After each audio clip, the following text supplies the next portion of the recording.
रामचंद्र की, पवन सुत हनुमान की, उमापति महादेव की, रुक्मणी द्वारिकाधीश की, सब संतों की, गौ माता की, छत्रपति शिवाजी महाराज की, धर्मवीर संभाजी महाराज की, जीजा माता की, अहिल्या माता की, वीर शिरोमणि महाराणा प्रताप की,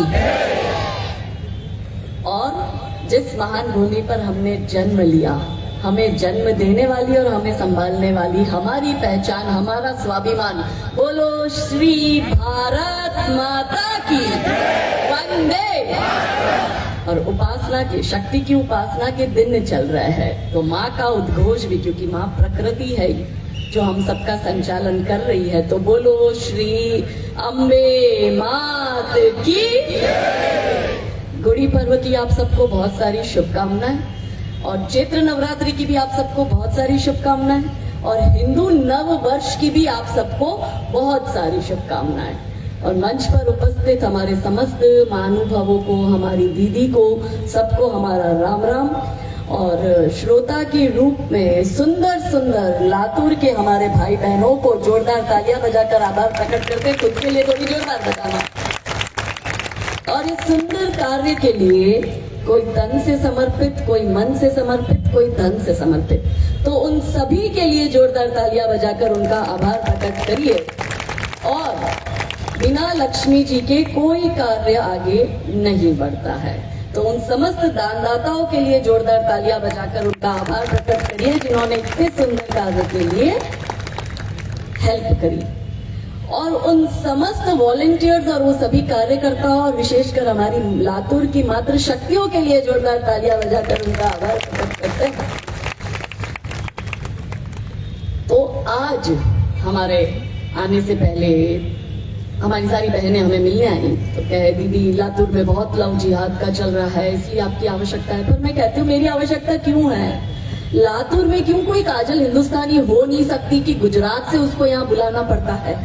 तो बोले दीदी आप आओ, आप आके संगठन तैयार करो, और आपको देखकर हमारी जो मातृ शक्ति है उसको हिम्मत आएगी और वो ये काम करेगी। तो दीदी ने जब अपना परिचय दिया हमारे लिए, और अपने परिचय में वो सब हमारे लिए बोल रही थी, दीदी आपका परिचय बहुत सुंदर, बहुत अच्छा दिया, आपने अच्छी तैयारी करी, उसके लिए धन्यवाद। लेकिन आपके परिचय में सिर्फ ये था काजल दीदी ये करती है, वो करती है। देखो हम कुछ नहीं करते, जो कुछ हो रहा है वो महादेव की इच्छा से ही हो रहा है, और महादेव की इच्छा के बिना तो कोई पत्ता नहीं हिलता। हम तो तुच्छ मनुष्य क्या ही कर लेंगे। तो किसी एक व्यक्ति को यदि ये लगता है कि वो सब कुछ कार्य कर रहा है, तो ये कतई गलत है। भगवान करवाते हैं, और वही सदमार्ग भी देते हैं, दिखाते हैं, और सद्बुद्धि भी देते हैं। तो परिचय दीदी आपने हमारा दिया, लेकिन हम कहते हैं हम कुछ नहीं है, जो आप है वही हम है, आपकी शक्तियां ही हमें मिली। और आज जब हम इस सभागार में उपस्थित है, तो हम सब वो ऊर्जा का पुंज है, वो शक्ति का स्रोत है, यहाँ एनर्जी का आदान प्रदान होगा। तो हम कुछ नहीं है, इसलिए परिचय हमारा कुछ होना भी नहीं चाहिए, परिचय तो आप लोगों का होना चाहिए।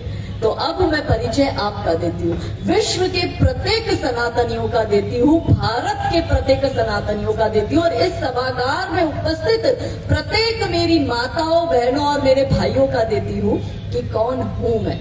अब मैं फिर से कह रही हूँ, जब जब मेरी वाणी में मैं आएगा तो समझिएगा कि मैं आप सब की बात कर रही हूँ, और ये आपके परिचय से आपको अवगत करा रही हूँ कि कौन है हम।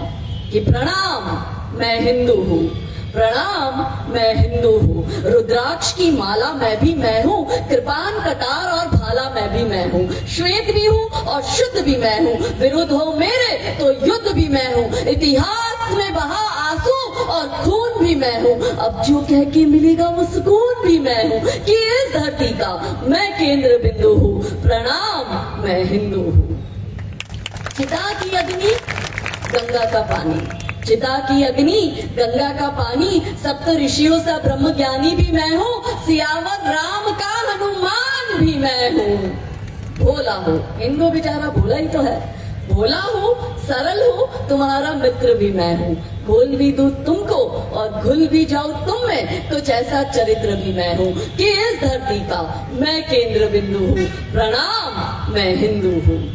प्रणाम का भाव भी मैं हूँ, प्रणाम का भाव भी मैं हूँ। आक्रमण का घाव भी मैं हूँ। देवभूमि भारत का हर प्रांत भी मैं हूँ। शक्ति भक्ति न थकती क्रांति भी मैं हूँ। तूफान हूँ और तूफान से पहले की शांति भी मैं हूँ कि इस धरती का मैं केंद्र बिंदु हूँ। प्रणाम, मैं हिंदू हूँ। कि इस धरा के धैर्य की अवमानना हूँ, इस धरा के धैर्य की अवमानना हूँ। कायरों की मृत्यु की प्रस्तावना हूँ और गर्विता हूँ, गर्विता हूँ। धर्म है मेरा सनातन और मैं प्रखर हिंदुत्व की संभावना हूँ। बोलो सियावर रामचंद्र की। और आज क्यों ये हिंदू सम्मेलन रखने की आवश्यकता पड़ी? आज क्यों रविवार के दिन आप सब लोग अपनी पत्नी को लेकर, और ये जो महिलाएं बैठी आप सब अपने पति के साथ बढ़िया सी हैं, धुरंधर लगी हुई है, फिल्म देखने नहीं गए और काजल दीदी को सुनने आए हो? और क्यों आप ही लोग आए हो, बाकी के लोग क्यों नहीं आए? वो इसलिए, आप इसलिए आए हुए हो कि आप हिंदू हो, और बाकी के लोग इसलिए नहीं आए कि उन्हें पता ही नहीं है कि वो हिंदू है। अंतर समझे? और मैं इसकी भी एडवांस में गारंटी, देखो नेताओं की गारंटी काम नहीं करती है, वो भविष्य के लिए गारंटी देते, पर चलती नहीं है नेताओं की गारंटी, क्योंकि खुद ही 5 साल में बदल रहा है, इसकी गारंटी क्या चलेगी।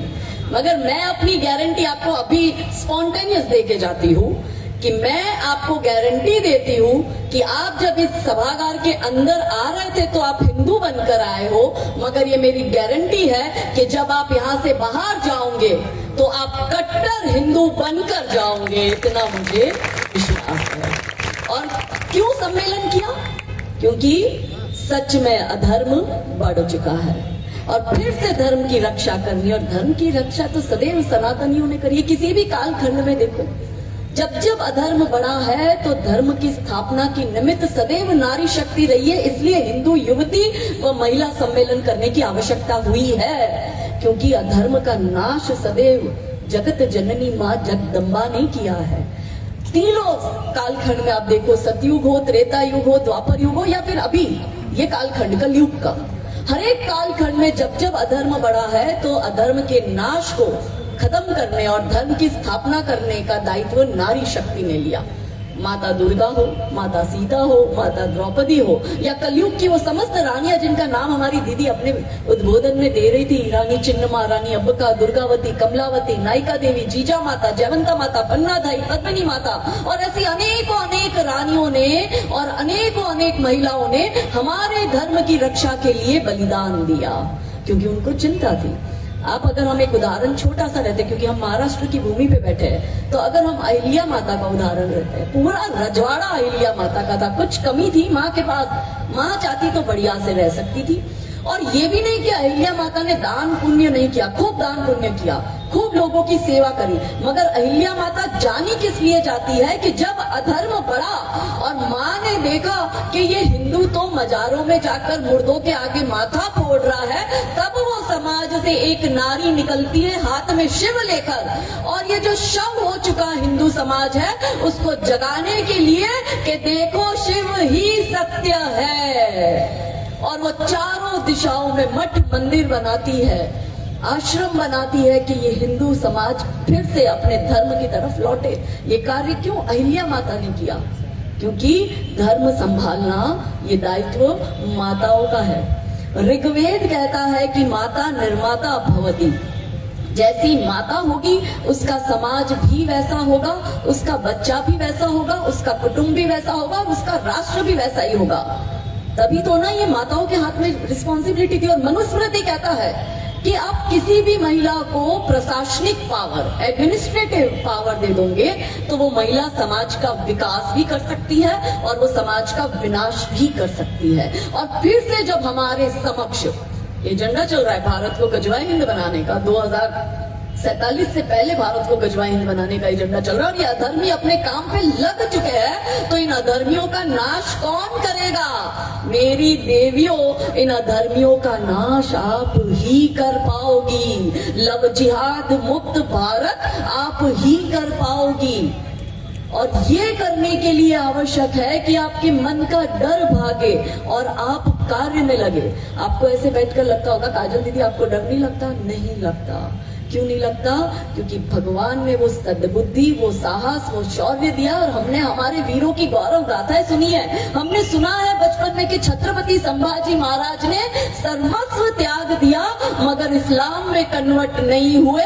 वहां आज ऐसा कुछ ही वर्षों में क्या हो गया कि हिंदू हंसते हंसते कन्वर्ट हो रहा है। समझ ही नहीं आ रहा, एक एक बोरी चावल पर और छोटा मोटा लोभ लालच देकर हिंदुओं को कन्वर्ट किया जा रहा है या अंधविश्वास में डाल के हिंदुओं को कन्वर्ट किया जा रहा है। किसी मुसलमान को आप कन्वर्ट होते नहीं देखोगे, किसी ईसाई को आप कन्वर्ट होते हुए नहीं देखोगे। क्यों हिंदू समाज ही कन्वर्ट हो रहा है? क्योंकि समाज को चेतना देने वाली मात्र शक्ति जो है वो खुद ही मौन हो चुकी है। घर की कमान जैसे आपके हाथ में रहती है ना मेरी बहनों, आपको पता होता है किसको घर में लाना है, किसको नहीं लाना, किसको निकालना है, किसको क्या बोलना है, बच्चे का क्या करना है, बच्चे को क्या पढ़ाना है, पति की सारी कमाई अपने पास रखनी है, ये सब आपको आता है। क्यों आता है? क्योंकि आप ही अपने घर की क्या हो? होम मिनिस्टर हो। तो जब आप अपने घर की होम मिनिस्टर बन सकती हो तो क्या आप अपने देश की होम मिनिस्टर नहीं बन सकती? बन सकती हो। नारी जैसा चाहे वैसा अपने समाज का निर्माण कर सकती है। इनका एजेंडा है 2047 से पहले इस्लामिक देश बनाना, इसलिए ये 3 स्टेज पे काम कर रहे हैं और अपने मन से नहीं बोल रही हूँ। किसी को लगेगा हेट स्पीच दे रही है, बिल्कुल हेट स्पीच नहीं दे रहे, हम तो सत्य बता रहे हैं। और सत्य ये है कि पॉपुलर फ्रंट ऑफ इंडिया, जिसको भारत सरकार ने 2-3 साल पहले बैन किया, पढ़िए उसका घोषणा पत्र। उसके घोषणा पत्र में लिखा है, और ये 2047 से पहले इस्लामिक देश बनाने की नींव तो 1947 में ही रखी जा चुकी थी। तब ये नारे लगाते हैं, लड़के लिया पाकिस्तान, हंस के लेंगे हिंदुस्तान। तो कैसे हंस के लेंगे? तो पॉपुलर फ्रंट ऑफ इंडिया का घोषणा पत्र पढ़िए, उसमें लिखा है कि मुस्लिम लड़कों तैयार हो जाओ, 3 स्टेज पे काम करना है। पब्लिक डोमेन में है, आप घर जाके यूट्यूब पे सर्च करना, आपको वो घोषणा पत्र का प्रिंट आउट मिलेगा। और उसमें लिखा है 3 स्टेज में काम करो।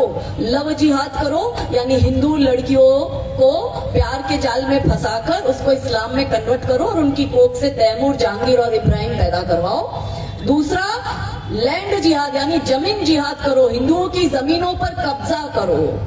और तीसरा, धर्मांतरण करो। और धर्मांतरण के एजेंडे में तो चादर वाला तो कर ही रहा है, अब तो फादर वाला भी जोरों शोरों से धर्मांतरण कर रहा है। और धर्मांतरण हो रहा है और हिंदू समाज बेचारा मौन बैठा। आपने वो सुना, एक फिल्म आई थी अमर अकबर एंथनी, सुना है? अब बोलो ना, थोड़ा मुंह से आवाज निकालो, सुना है? अच्छा, खोदोगे तो तीनों का बाप कौन निकलेगा? किशन लाल। तीनों के बीच का अंतर समझो। अमर तो अमर है, मगर किशन लाल के बाकी 2 बेटे कन्वर्ट हो चुके। एक बन गया अकबर और एक बन गया एंथनी। अब एंथनी जो है वो अपना काम कर रहा है। एंथनी क्या कर रहा है? अभी भारत में एंथनी कर रहा है धर्मांतरण। वो जो हमारे वंचित शोषित भाई बहन है या जो हमारे आदिवासी हिंदू भाई बहन है, उनको डराकर, धमकाकर या लोभ लालच देकर या अंधविश्वास में डालकर या ब्लैकमेल कर कर, कुछ भी कर कर वो उनको कन्वर्ट कर रहा है और उनकी पूरी सिविलाइजेशन को खत्म कर रहा है। अकबर क्या कर रहा है? अकबर भी अपना एजेंडा चला रहा है। अकबर भी लव जिहाद कर रहा है और लैंड जिहाद यानी जमीन जिहाद कर रहा है। और अमर के रूप में भोला ये हिंदू समाज वो क्या कर रहा है? अमर देख रहा है कि सिलेंडर का दाम कब सस्ता हो जाए, पहले से ही सिलेंडर की लाइन में खड़ा हो गया है। पेट्रोल और प्याज के दाम कब सस्ते हो, अमर वो चिंता में लगा है। हिंदू आमदनी बढ़ाकर घर लेने में लगा है और वो जिहादी आबादी बढ़ाकर देश लेने में लगा हुआ है। ये अंतर है उसके और हमारे बीच का। इसलिए ऐसे कार्यक्रम करने पड़ते हैं क्योंकि मेरे भोले भाले भाई बहनों, हमारे पास केवल ये 10 वर्ष है। 47 तो बहुत बात की बात है, अभी समय है 47 में, तो अभी तो हम 26 में बैठे हैं। लेकिन 26 में भी हाल ये है कि हिंदू होली का त्योहार नहीं मना सकता। और वो दलित तरुण खटीक को दिल्ली में मुसलमान की भीड़ इसलिए मार देती है क्योंकि उसके घर की 6 साल की छोटी सी बच्ची के हाथ से पानी का गुब्बारा गिर गया और 2 छींटे उसकी घर की खातून पे गिर गई तो तरुण खटीक की हत्या कर दी।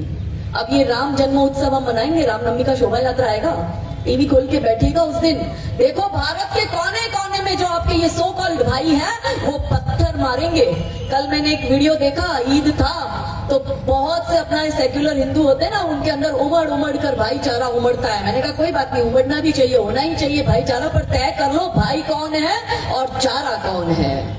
और वो छत पे जाकर उनके ऊपर फूल बरसा रहा था। मैंने कहा बस तुम यही करना, तुम ईद पे फूल बरसाओ, वो राम जन्म उत्सव पर तुम्हारे ऊपर पत्थर बरसाएगा, क्योंकि उसका एजेंडा है, वो नफरत करता है आपसे क्योंकि आप काफिर हो।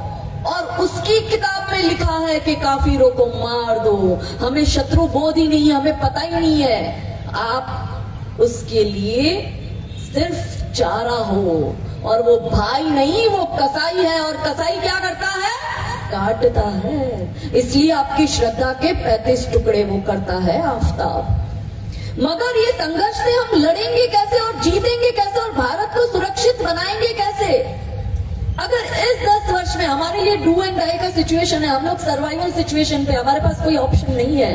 पाकिस्तान से भागकर हिंदू भारत आ रहा है, अफगानिस्तान से भागकर हिंदू भारत आ रहा है, बांग्लादेश से हिंदू भागकर भारत आ रहा है, कश्मीर का हिंदू पूरे भारत में अलग अलग जगह बस चुका है, और बंगाल में मुर्शिदाबाद का हिंदू मालदा में शरण ले रहा है, और कलकत्ता के बड़े बड़े व्यापारी जिनको मैं पर्सनली जानती हूँ, वो व्यापारी कलकत्ता छोड़कर अन्य राज्यों में शिफ्ट हो चुके हैं। कहते हैं रहने जैसा नहीं रहा, आपने सोचा है आप भागकर कहाँ जाओगे? है कोई अपना एक देश बनाया क्या आपने? अपना एक देश बंटवारा हुआ धर्म के नाम पर 1947 में। और मैं नहीं कहती, बाबा साहेब आम्बेडकर के आज इस हॉल में हम बैठे हैं, आप पढ़िए उनकी पुस्तक जिसमें उन्होंने लिखा है कि पाकिस्तान या भारत का विभाजन, जिसमें बाबा साहब खुद कहते हैं कि मैं इस विभाजन के विरोध में हूँ, और अगर विभाजन हो रहा है और धर्म के आधार पर हो रहा है तो 100% मुसलमान पाकिस्तान जाना चाहिए और ये हिंदुस्तान हिंदू राष्ट्र घोषित होना चाहिए।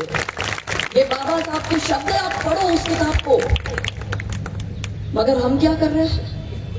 हम भाईचारे का चूरन चाटे हुए बैठे हैं। आप देखो हिंदुओं की ये दुर्दशा है कि कहने के लिए हम कितने हैं, 100 करोड़, 80%, मगर हमारे ही देश में हमको राम लल्ला का मंदिर बनाने के लिए कोर्ट में केस लड़ना पड़ता है, और 50 वर्ष कोर्ट में केस लगा हमारा, और 500 वर्ष का वो कठिन संघर्ष, और उसके बाद हमने राम लल्ला को केस जीता और भव्य मंदिर में विराजित किया।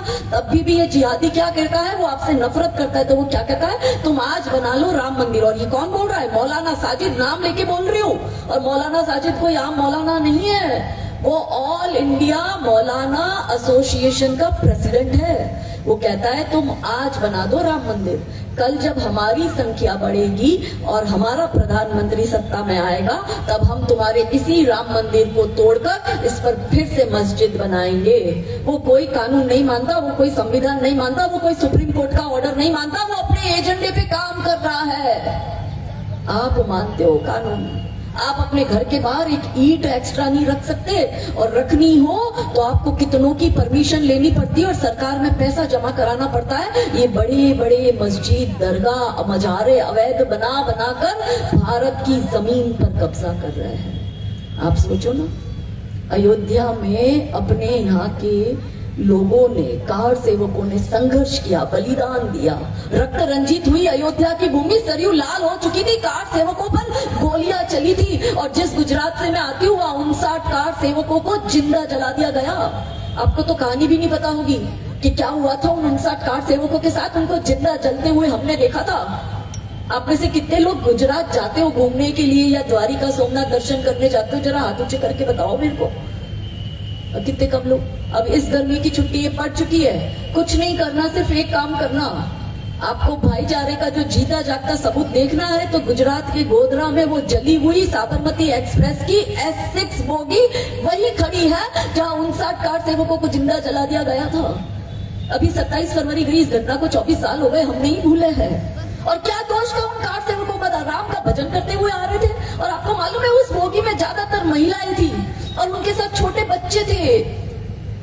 और वो कहानी कैसी सुनो, ये मर्मम गाथा, क्योंकि लोगों ने बलिदान दिया इस धर्म के लिए, इस मातृभूमि के लिए, सिंधु राष्ट्र के लिए, आप हिंदू भाई बहनों के लिए उन्होंने बलिदान दिया कि राम जी का नाम लेते आ रहे। और गोधरा स्टेशन पर एक मुसलमान नहीं, दो मुसलमान नहीं, 3000 से अधिक मुसलमान गोधरा स्टेशन पे इकट्ठे हुए। 140 लीटर पेट्रोल पहले से ही जमा करके रखा हुआ था, और जैसे ही ट्रेन आती है, ट्रेन के दरवाजे बंद करते हैं, रुई के गद्दे पेट्रोल में भिगो भिगो कर अंदर डालते हैं और आग लगा देते हैं।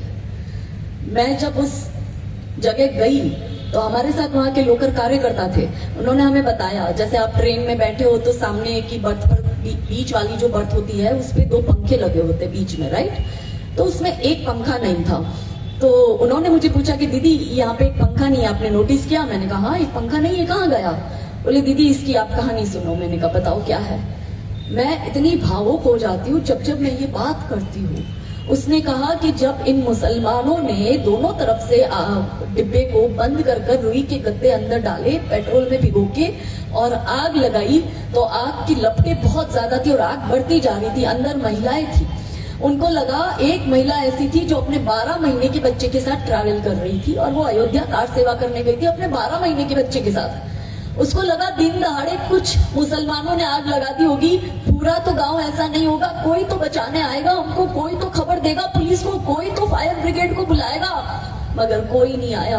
आग की लपटें बढ़ती गई और उस माँ को लगा कि कोई आता है, तब तक मैं अपने बच्चे को कैसे भी करके बचाऊं। तो उस पंखे के ऊपर उस माँ ने अपने बच्चे को बिठाया। आग की लपटें इतनी ज्यादा थी कि वो बच्चा उसी पंखे पर पिघलकर चिपक गया, और वो पंखा निकाला गया, जिसको सबूत के तौर पर कोर्ट में रखा गया। ये भाई है, ये भाई हो सकते हैं, ये कभी बाप के भाई नहीं हो सकते। मगर ये संघर्ष के बाद भी, इतने लोगों के बलिदान देने के बाद भी, अगर कोई एक व्यक्ति ऐसा कहता है कि राम मंदिर उसने बनाया है, तो ये कतई गलत है। राम मंदिर हर एक हिंदू ने मिलकर बनाया है। जब 90 के दशक में कार सेवा करते थे और हाथ में माइक लेकर रिपोर्टर पहुंचते थे, तो पूछते थे बता तेरी जात क्या है, और वहां खड़ा हर एक हिंदू कहता था कि मैं तो श्री राम का हनुमान हूँ। और वहां हर भक्त राम भक्त हनुमान बन के पहुंचा था, कोई जाति का भेदभाव नहीं था। मगर मॉरल ऑफ द स्टोरी, क्यों हम इस युद्ध को 500 वर्ष बाद जीते, और अंततः जीत धर्म की हुई, अधर्म की हार हुई, और आज हमारी भगवा पताका श्री रामचंद्र के भव्य मंदिर के गुंबद पर लहरा रही है। ये क्यों हुआ? क्योंकि हिंदू समाज ने संगठित होकर किया। कोई भेदभाव नहीं था। पिछले वर्ष जब कुंभ हुआ, कोई भेदभाव था क्या? 80 करोड़ कहते हैं, 80 करोड़ हिंदू कुंभ में स्नान किए हैं। क्या आपने किसी ने कुंभ में अलग लाइन देखी? ब्राह्मणों की अलग, क्षत्रियों की अलग, वैश्य की अलग, शूद्र की अलग, किसी की कोई अलग लाइन थी? कोई अलग लाइन नहीं थी। सब मिलकर गए थे। उसी तरह से मिलकर हमने संगठित होकर ये 500 वर्ष का संघर्ष लड़ा और जीता, मगर मिलकर किया मेरे भोले भाले भाई बहनों। और फिर से जब गजवा हिंद का एजेंडा ये लेकर अधर्मी बैठे हैं, मिलकर करेंगे तो ये युद्ध को जीत पाएंगे कि राम नाम का गौरव जीता, राम नाम का गौरव जीता, सत्य सनातन सौरव जीता, अवधपुरी की माटी जीती, केसरिया परिपाटी जीती, जीता लाल लहू कोठारी, तपो साधना जीती सारी, जीती है हुंकार हमारी और हिंदुआ धार हमारी।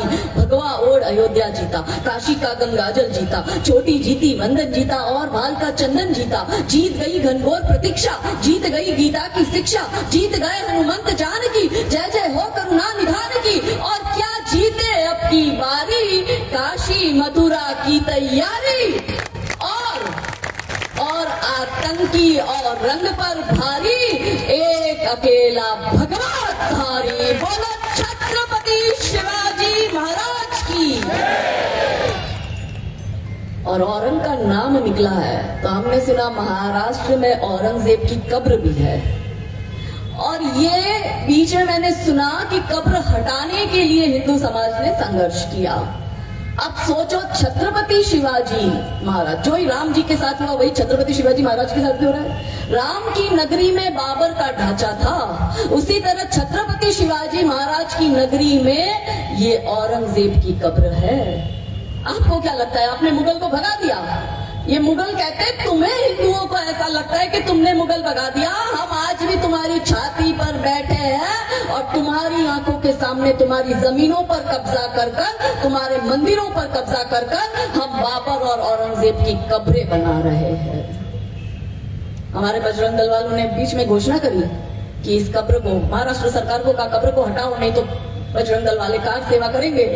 तो मैं तो गुजराती, मैंने कहा जो अगर बजरंग दल के महाराष्ट्र के लोग कार सेवा करते हैं तो सबसे पहले गुजरात से मैं आऊंगी उनके साथ, इस सेवा में मैं जुड़ूंगी और कार सेवा में जुड़ूंगी, हटाएंगे। तो कहीं से उसने बोला मेरे को, एक मौलाना ने, कैसे हटाते हो, हम भी देखते हैं। हमने कहा तुम तो ये भी कहते थे 370 कैसे हटाते हो, हम देखते हैं, हटा दी। तुम कहते थे बाबरी कैसे गिराते हो, हम देखते हैं, हमने कहा हटा दिया। तुम कहते थे राम मंदिर कैसे बनाते हो, हम देखते हैं, देख लो राम मंदिर। तुम कहते थे ट्रिपल तलाक कैसे हटाते हो, हम देखते हैं, हमने कहा हटा के दिखा दिया। तुम कहते हो यूनिफॉर्म सिविल कोड कैसे लाते हो, देखो ला लिया है। हमारे गुजरात में तो पारित भी हो चुका है और सुप्रीम कोर्ट ने ऑर्डर दे दिया है भारत सरकार को कि यूनिफॉर्म सिविल कोड जल्दी लागू करो। तो मैंने कहा मुल्ला तो ये कहता है कब हटाओगे, तो मैंने उसको उत्तर दिया कि अभी जरा सा धीर धरो, अभी जरा सा धीर धरो, यमुना का पानी भी खौलेगा। देखो सरयू धन्य हो चुकी है, राम मंदिर बन गया है, तो अब यमुना जी को धन्य करना है। तो अभी जरा सा धीर धरो, यमुना का पानी भी खौलेगा और राम भक्त के बाद अभी तो श्याम भक्त भी डोलेगा। और जिस दिन गदा उठा ली पवन पुत्र बजरंगी ने, कब्र में लेटा औरंगजेब भी राधे राधे बोलेगा। इन सब की घर वापसी करवाएंगे, क्योंकि खोदोंगे अब्दुल और आफ्ताब को तो बाप इसका किशन लाल ही निकलेगा। मगर ये धर्म और अधर्म के बीच के युद्ध को आप जीतोगे कैसे? हम दशों दिशाओं से घिरे जा चुके हैं, ना बेटियां सुरक्षित, ना जमीनें सुरक्षित, ना गौ माता सुरक्षित और ना हमारे मंदिर सुरक्षित, कुछ भी सुरक्षित नहीं है। बेटियों को लव जिहाद में फंसाया जा रहा है, लव जिहाद के अलग अलग हथकंडे अपनाए जा रहे हैं। और मेरी माताओं बहनों, यहाँ आपको जागरूक होने की जरूरत है। अब तो सलीम से, पहले तो हम कहते थे सलीम से बचो हिंदू लड़कियों, अब हमें कहना पड़ता है सलीम से तो बचो, सलमा से भी बचो, क्योंकि इनकी सलमा को भी पता है लव जिहाद क्या है और भारत को इस्लामिक देश बनाना है। तो इनकी 10-10, 12-12 वर्ष की सलमा भी लव जिहाद के एजेंडे में अपने अब्दुल भाई के साथ मिलकर काम कर रही है। पर मेरी बहनों, आपके पास कोई प्लानिंग नहीं है। ये अनपढ़ गंवार मदरसा छाप महिलाओं को आने वाले 500 वर्ष की प्लानिंग पता है। आपकी प्लानिंग आने वाले 5 दिन की नहीं है, और होगी तो भी हमारी महिलाओं की प्लानिंग क्या होगी कि राम जन्म उत्सव आ रहा है, मैं कौन सी साड़ी पहनूं, उसके बाद दूसरा कोई त्योहार आ रहा है, मैं कौन सी साड़ी पहनूं, मेरा बर्थडे आ रहा है, अपने पति से इस बार तो 2 तोले की चेन लेके ही रहूंगी, मेरी फ्रेंड ने 1 तोले की चेन बनाई है, मैं 2 तोले की बनाऊंगी। हमारी प्लानिंग ये है। और रुखसाना अफसाना की प्लानिंग देखो, वो धाए बच्चे पैदा कर रही है, क्योंकि मैंने कहा ना, हिंदू आमदनी बढ़ाकर घर लेने में लगा, वो आबादी बढ़ाकर देश पर कब्जा करने में लगे हैं। तो करोगे कैसे, लड़ोगे कैसे? रोटी कपड़ा मकान के चक्कर में हिंदू समाज पड़ा हुआ है। मैं, मेरा घर, मेरा बच्चा, मेरा परिवार, मेरा बंगला, मेरी गाड़ी, मेरा संडे, मेरा हॉलीडे, हिंदू इस चक्कर में पड़ा हुआ है और वो रुखसाना अफसाना अपने एजेंडे पे काम कर रही है। मैं आपको उदाहरण देती हूँ, लव जिहाद में कैसे कैसे केस आ रहे हैं कि आज से कुछ वर्षों पहले तो ऐसे केस आते नहीं थे, सलीम ही करता था। मेरी बहनों, मेरे भाइयों, अगर आपकी बेटी स्कूल में पढ़ रही है और वो उसकी क्लास में कोई सलमा, सुल्ताना, रुखसाना पढ़ रही है, ध्यान दो मेरे भाइयों, आप कमाने में, पैसा छापने में बड़े हो, पता ही नहीं बच्ची किसकी दोस्ती में है, किसकी संगत में है, किसके साथ उठ रही बैठ रही है, किसके साथ जा रही है, किसके साथ मिल रही है, किसका दिया हुआ खा रही है, पता ही नहीं है। अभी उत्तर प्रदेश में 2 10वीं की मुस्लिम लड़कियां, दोनों बहनें, सोचो इतनी विकृति है इनमें कि मैं क्या ही बताऊं, पूरा का पूरा खानदान इन्वॉल्व इनका। 2 सगी मुस्लिम बहनें अपने क्लास में एक हिंदू लड़की से दोस्ती कर दी है, धीरे धीरे उसका कॉन्फिडेंस जीत दी है। 10वीं का बच्चा यानी 15 साल का, 15-16 साल का 10वीं का बच्चा होता है। एक दिन वो लड़की को, हिंदू लड़की को कहते हैं कि चल मेरे घर चल। अपनी हिंदू लड़की उसके घर चली जाती है, क्योंकि छूट छाट बहुत दी हुई है, माँ को पता ही नहीं होता है कि बेटी स्कूल से घर नहीं पहुंची है, जो पहुंचने का टाइम है उस टाइम पे नहीं पहुंची है। तो बेटी कहाँ गई है, लाइव लोकेशन कौन देखेगा, कौन शेयर करेगा? बेटी को छोड़ देते हो, लेने तो जाओ स्कूल में बच्ची को, कि उसकी स्कूल छूटे और माँ स्कूल के बाहर खड़ी होके चल मेरे साथ मैं लेके जाऊंगी, मगर माँ व्यस्त है क्योंकि वो एकता कपूर का सीरियल देखना है, टीवी में आ रहा है, वो अनुपमा देखना है, उसका रिकॉर्डिंग रात का नहीं देखा था तो अभी दोपहर में देखूंगी। और लाइफ बेटी की एक गलती से खत्म हो जाती है। वो लड़की उन दोनों मुस्लिम फ्रेंड्स के साथ उसके घर जाती है, और जैसे ही घर जाती है, प्लान ए, दोनों लड़कियां हिंदू को ले आई अपने घर, प्लान बी चालू होता है। उस जो मुस्लिम महिला, जो दोनों बच्चियां थी, उसकी मुस्लिम माँ, वो उसको कोल्ड ड्रिंक देती है और कोल्ड ड्रिंक में नशा मिला देती है। अब वो लड़की नशा कर मतलब उसने पानी पिया तो वो कोल्ड ड्रिंक पिया तो वो नशे में आ गई और वो बेहोश हो गई। अब प्लान 3, उसका भाई एंट्री करता है, और वो जो दोनों लड़कियां हैं, उसका भाई जो अब्दुल है, उसको बलात्कार के लिए इनवाइट करती है। और वो दोनों लड़कियों को उसकी माँ कहती है कि इसके कपड़े निकाल, और अपने बेटे को बोलती है तू इसका रेप कर, और वहां पे उसका बाप इन्वॉल्व होता है कि तू रेप कर, मैं इसका वीडियो बनाता हूँ। अब आप सोचो, पूरा परिवार इन्वॉल्व, 2 बहनें बकरी को फंसाकर चारा बनाकर अपने घर ले आई, उसकी माँ ने नशा दिया और उसको बेहोश किया, और अपने बेटे को बुलाया, और फिर दोनों बहनों ने मिलकर अपनी फ्रेंड को निर्वस्त्र किया, और वो बाप और माँ और दोनों बहनों के सामने वो लड़का हिंदू लड़की का बलात्कार करता है, और वो मुस्लिम बाप अपने बेटे का वीडियो बनाता है। सोचो, भूत प्रेत पिशाच खवी गण चुड़ैल डायन सबको मिक्स कर कर जब ग्राइंडर में पीसोगे ना, तब ऐसा मुल्ला पैदा होता है जो राक्षस को भी शर्मा दे। तब ऐसी ब्रीड पैदा होती है, ऐसी नस्ल पैदा होती है जो अपने लड़के को रेप करवाती है और वीडियो बनवाती है। और जैसे ही लड़की को होश आता है, वो लड़की को वीडियो दिखाते हैं और कहते हैं कि अब तू इस्लाम में कन्वर्ट कर, और तेरी जो दूसरी हिंदू फ्रेंड है उसको मेरे घर लेकर आ। अब वो लड़की हिंदू की वो घर गई, अपनी माँ को उसने उसकी माँ के साथ रिलेशन अच्छा था। उस लड़की ने अपनी माँ को सारी बात बताई कि मैं आज अपनी मुस्लिम फ्रेंड के घर गई, वहां मुझे नशा दिया, मेरा रेप किया, मेरा वीडियो बनाया, और अब वो मुझे धमकी दे रहे कि तेरी दूसरी हिंदू फ्रेंड को लेकर आ वरना तेरा वीडियो वायरल करेंगे। वो पूरा परिवार पुलिस स्टेशन गया और फिर केस हुआ, और आज वो पूरा परिवार जेल के अंदर है। मगर 1 मिनट के लिए सोचो कि वो लड़की ने ये बात अपनी माँ को नहीं बताई होती और वो अपनी दूसरी हिंदू फ्रेंड को ले गई होती तो उसके साथ क्या होता। और यही घटनाक्रम हुआ है। आप पढ़िए अजमेर रेप केस स्कैंडल, आप पढ़िए ब्यावर रेप केस स्कैंडल, आप पढ़िए मध्य प्रदेश का इंदौर और भोपाल रेप केस स्कैंडल, आप पढ़िए अभी उत्तर प्रदेश का लेटेस्ट बस्ती में वो जो रेप केस स्कैंडल हुआ है, वो पढ़ो। 1 नहीं 2 नहीं 300 400 लड़कियों को ब्लैकमेल कर कर रेप किया है, सेम स्टाइल से, सेम मॉडस ऑपरेंडी। एक हिंदू लड़की को फंसाया, उसको ब्लैकमेल किया, फोटो वीडियो बनाए, उसको कहा चल अब तेरी दूसरी फ्रेंड को लेके आ। तो सुनीता क्या करेगी, वो अपनी जो फ्रेंड है नीता, उसी को ही लेके जाएगी ना।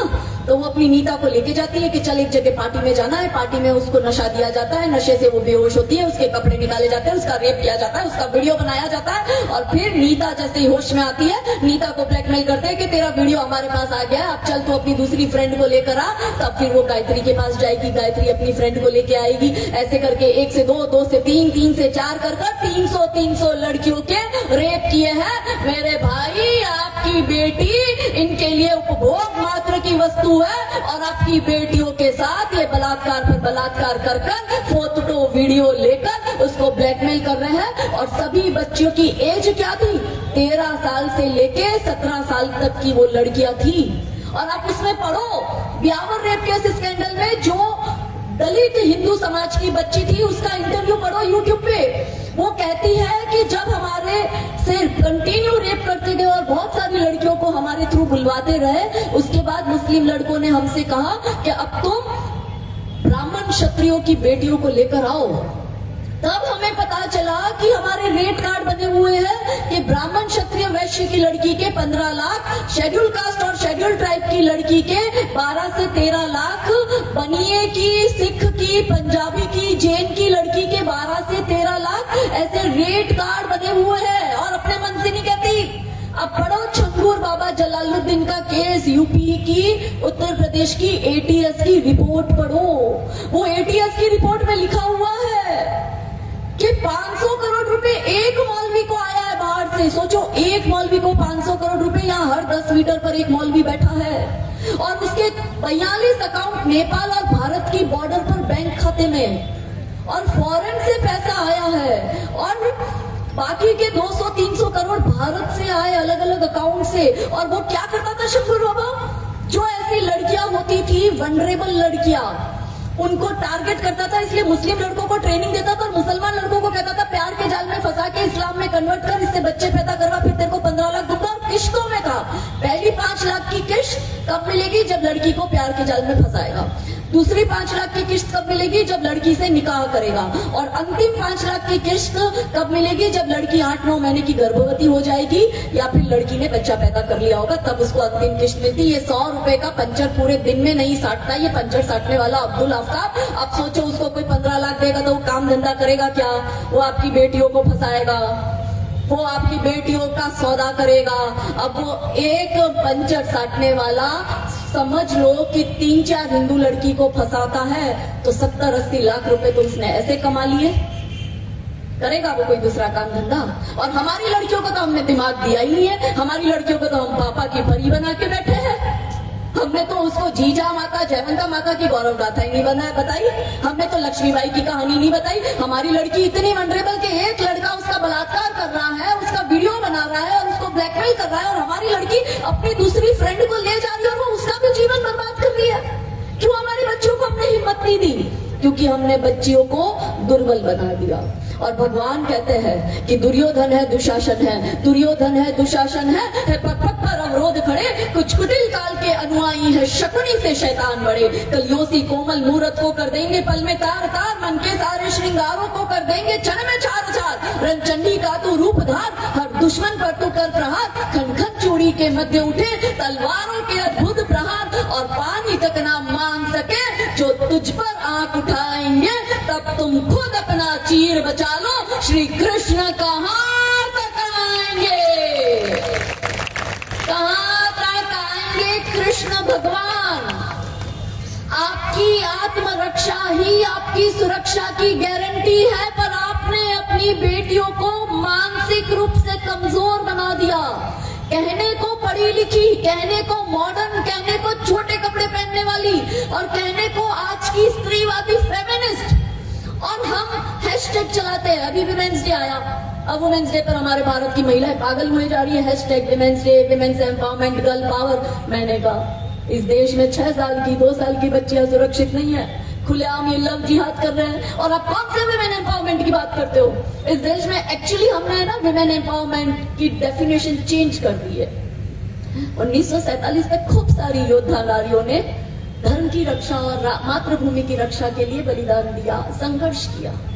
1947 के बाद क्या हुआ ना, हमारी महिलाएं मानसिक रूप से इतनी कमजोर हो गई कि वो विमेन एम्पावरमेंट और फेमिनिज्म की डेफिनेशन क्या हो गई कि नेता आ रहा है, नेताओं के लिए भीड़ इकट्ठी करो, मतलब आप hashtag women empowerment, girl power, female power, ये चलता रहता है। और कुछ तो वो पॉलिटिकल पार्टी पे बड़े बड़े पद पर रहती हुई महिला भी वो hashtag women empowerment, girl power का क्या डालती है पता है? उसको हाथ में मेहंदी का कौन थमा दिया है उसकी पार्टी के नेताओं ने, और कह दिया है कि जा घर घर जाकर जो पार्टी है कमल का फूल लगा, झाड़ू लगा के, झाड़ू बना के आ, लैंटर्न बना के आ, अगरबत्ती बना के आ, दिया बना के आ, सबके अलग अलग चिन्ह है, पंजे पर वापस दूसरा पंजा बनाकर आ। और फिर हमारी महिलाएं मेहंदी का कोन लेकर वो डिजाइन करके आती है और फिर फोटो डालती है और लिखती है हैशटैग विमेन एम्पावरमेंट। क्या ये देश की आर्य भूमि की आर्य वीराओं का क्या ये विमेन एम्पावरमेंट है?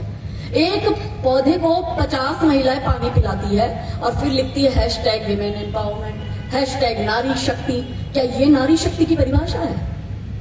और वो गांव में जाके सैनिटरी पैड बांटना और फिर लिखती है हैशटैग नारी शक्ति। क्या ये नारी शक्ति हो सकती है? या फिर मरीजों को जाकर हॉस्पिटल में जाकर थोड़े बहुत फल फ्रूट दे देना, क्या ये नारी शक्ति हो सकती है? अरे नारी शक्ति वो थी जो रानी लक्ष्मीबाई ने किया, जो अहिल्या माता, जीजा माता ने किया। वो लक्ष्मीबाई पूरा रजवाड़ा था, दान पुण्य तो उसने भी खूब किया, मगर वो जानी किस बात से जाती है? वो जानी इस बात से जाती है कि उसने ब्रिटिशर्स को मुंह पर कह दिया कि अपनी झांसी का, अपनी मातृभूमि का 1 इंच भी तुझे टुकड़ा नहीं दूंगी, और वो लड़ी थी। और हमने क्या किया? लक्ष्मीबाई लड़ी, मगर लड़ने के बाद हमने लक्ष्मीबाई पर गाना कैसा बना दिया? क्या बोलते हो हम लक्ष्मीबाई के लिए? खूब लड़ी मर्दानी, वो तो झांसी वाली रानी थी। टैग दे दिया, अगर कोई महिला लड़ रही है तो वो मर्दानी ही हो सकती है। और ऊपर बैठी लक्ष्मीबाई की आत्मा भी रो रही होगी कि लक्ष्मीबाई बनकर मानो चामुंडा ने अवतार लिया, धरती पर पाप मिटाने को दुष्टों का संहार किया। कंगन जैसे शोभित हाथों ने तलवार रचाई थी रन में, रानी रानी तो रही नहीं, दुर्गा का रूप हुई क्षण में। उसने कर्तव्य निभाया, ममता का काम नहीं छोड़ा, जगदम्बा थी सो अम्बा ने अम्बा का काम नहीं छोड़ा। वो स्वयं वीरता की गाथा, पौरुष की नई निशानी थी। अरे रानी मर्दानी क्यों होती जब रानी स्वयं भवानी थी?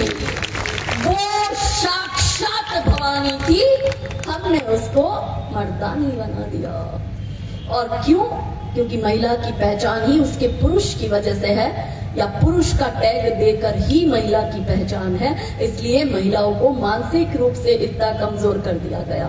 वो रानी नायका देवी, हमारी गुजरात की पाटन की रानी, मोहम्मद गौरी आक्रमण करने आता है 1857 की क्रांति में। लक्ष्मीबाई के लिए आपने आधा चैप्टर तो पढ़ा ही होगा कि पीछे बच्चा बांधकर लड़ी, पर वो 1900 शताब्दी में वो रानी, हमारी पाटन की रानी नायका देवी, उसका भी छोटा बच्चा, और 12वीं शताब्दी में मोहम्मद गौरी सेना लेकर आता है। पता चलता है पाटन का राजा मर गया है, डेथ हो गई है, तो बोले कि मेरे को अब उसके ऊपर आधिपत्य स्थापित करना है, क्योंकि पाटन के पास बहुत धन धान्य था, बहुत प्रॉस्परस स्टेट था। और रानी विधवा हो गई तो इनकी तो नजर खराब, इन मुल्लों की, इनकी तब भी खराब थी, इनकी अब भी खराब है, क्योंकि ये तो नाजायज औलादे है बाबर और औरंगजेब की। मैंने कहा ना, ये तो भूत प्रेत सबके मिक्सचर को मिलाए तो ये मुल्ला पैदा होता है। और इसने आबू की घाटी पर सेना लेकर आया मोहम्मद गौरी, और अपने दूत को कहता है, जा तू पाटन जाके रानी को संदेश दे मेरा कि मोहम्मद गौरी आक्रमण करने आया, 3 शर्तें मान लोगे तो मोहम्मद गौरी आक्रमण नहीं करेगा। वो दूत रानी साहब के पास गया और रानी साहब को कहता है कि रानी साहब, मोहम्मद गौरी आक्रमण करने आया है, 3 शर्तें मान लो तो आपके पाटन पर वो आक्रमण नहीं करेगा। रानी साहब कहती है, बताओ क्या शर्त है? कहते, पहली शर्त इस्लाम स्वीकार करो, दूसरी शर्त मोहम्मद गौरी से निकाह करो, और तीसरी शर्त आपके पाटन का जितना धन धान्य है वो सब मोहम्मद गौरी को दे दो। रानी बड़ी चतुर, बड़ी होशियार। रानी ने कहा, जा तेरे राजा की तीनों शर्तें मंजूर। तो दूत तो खुश हो गया, कह रही ये तो फट से मान गई।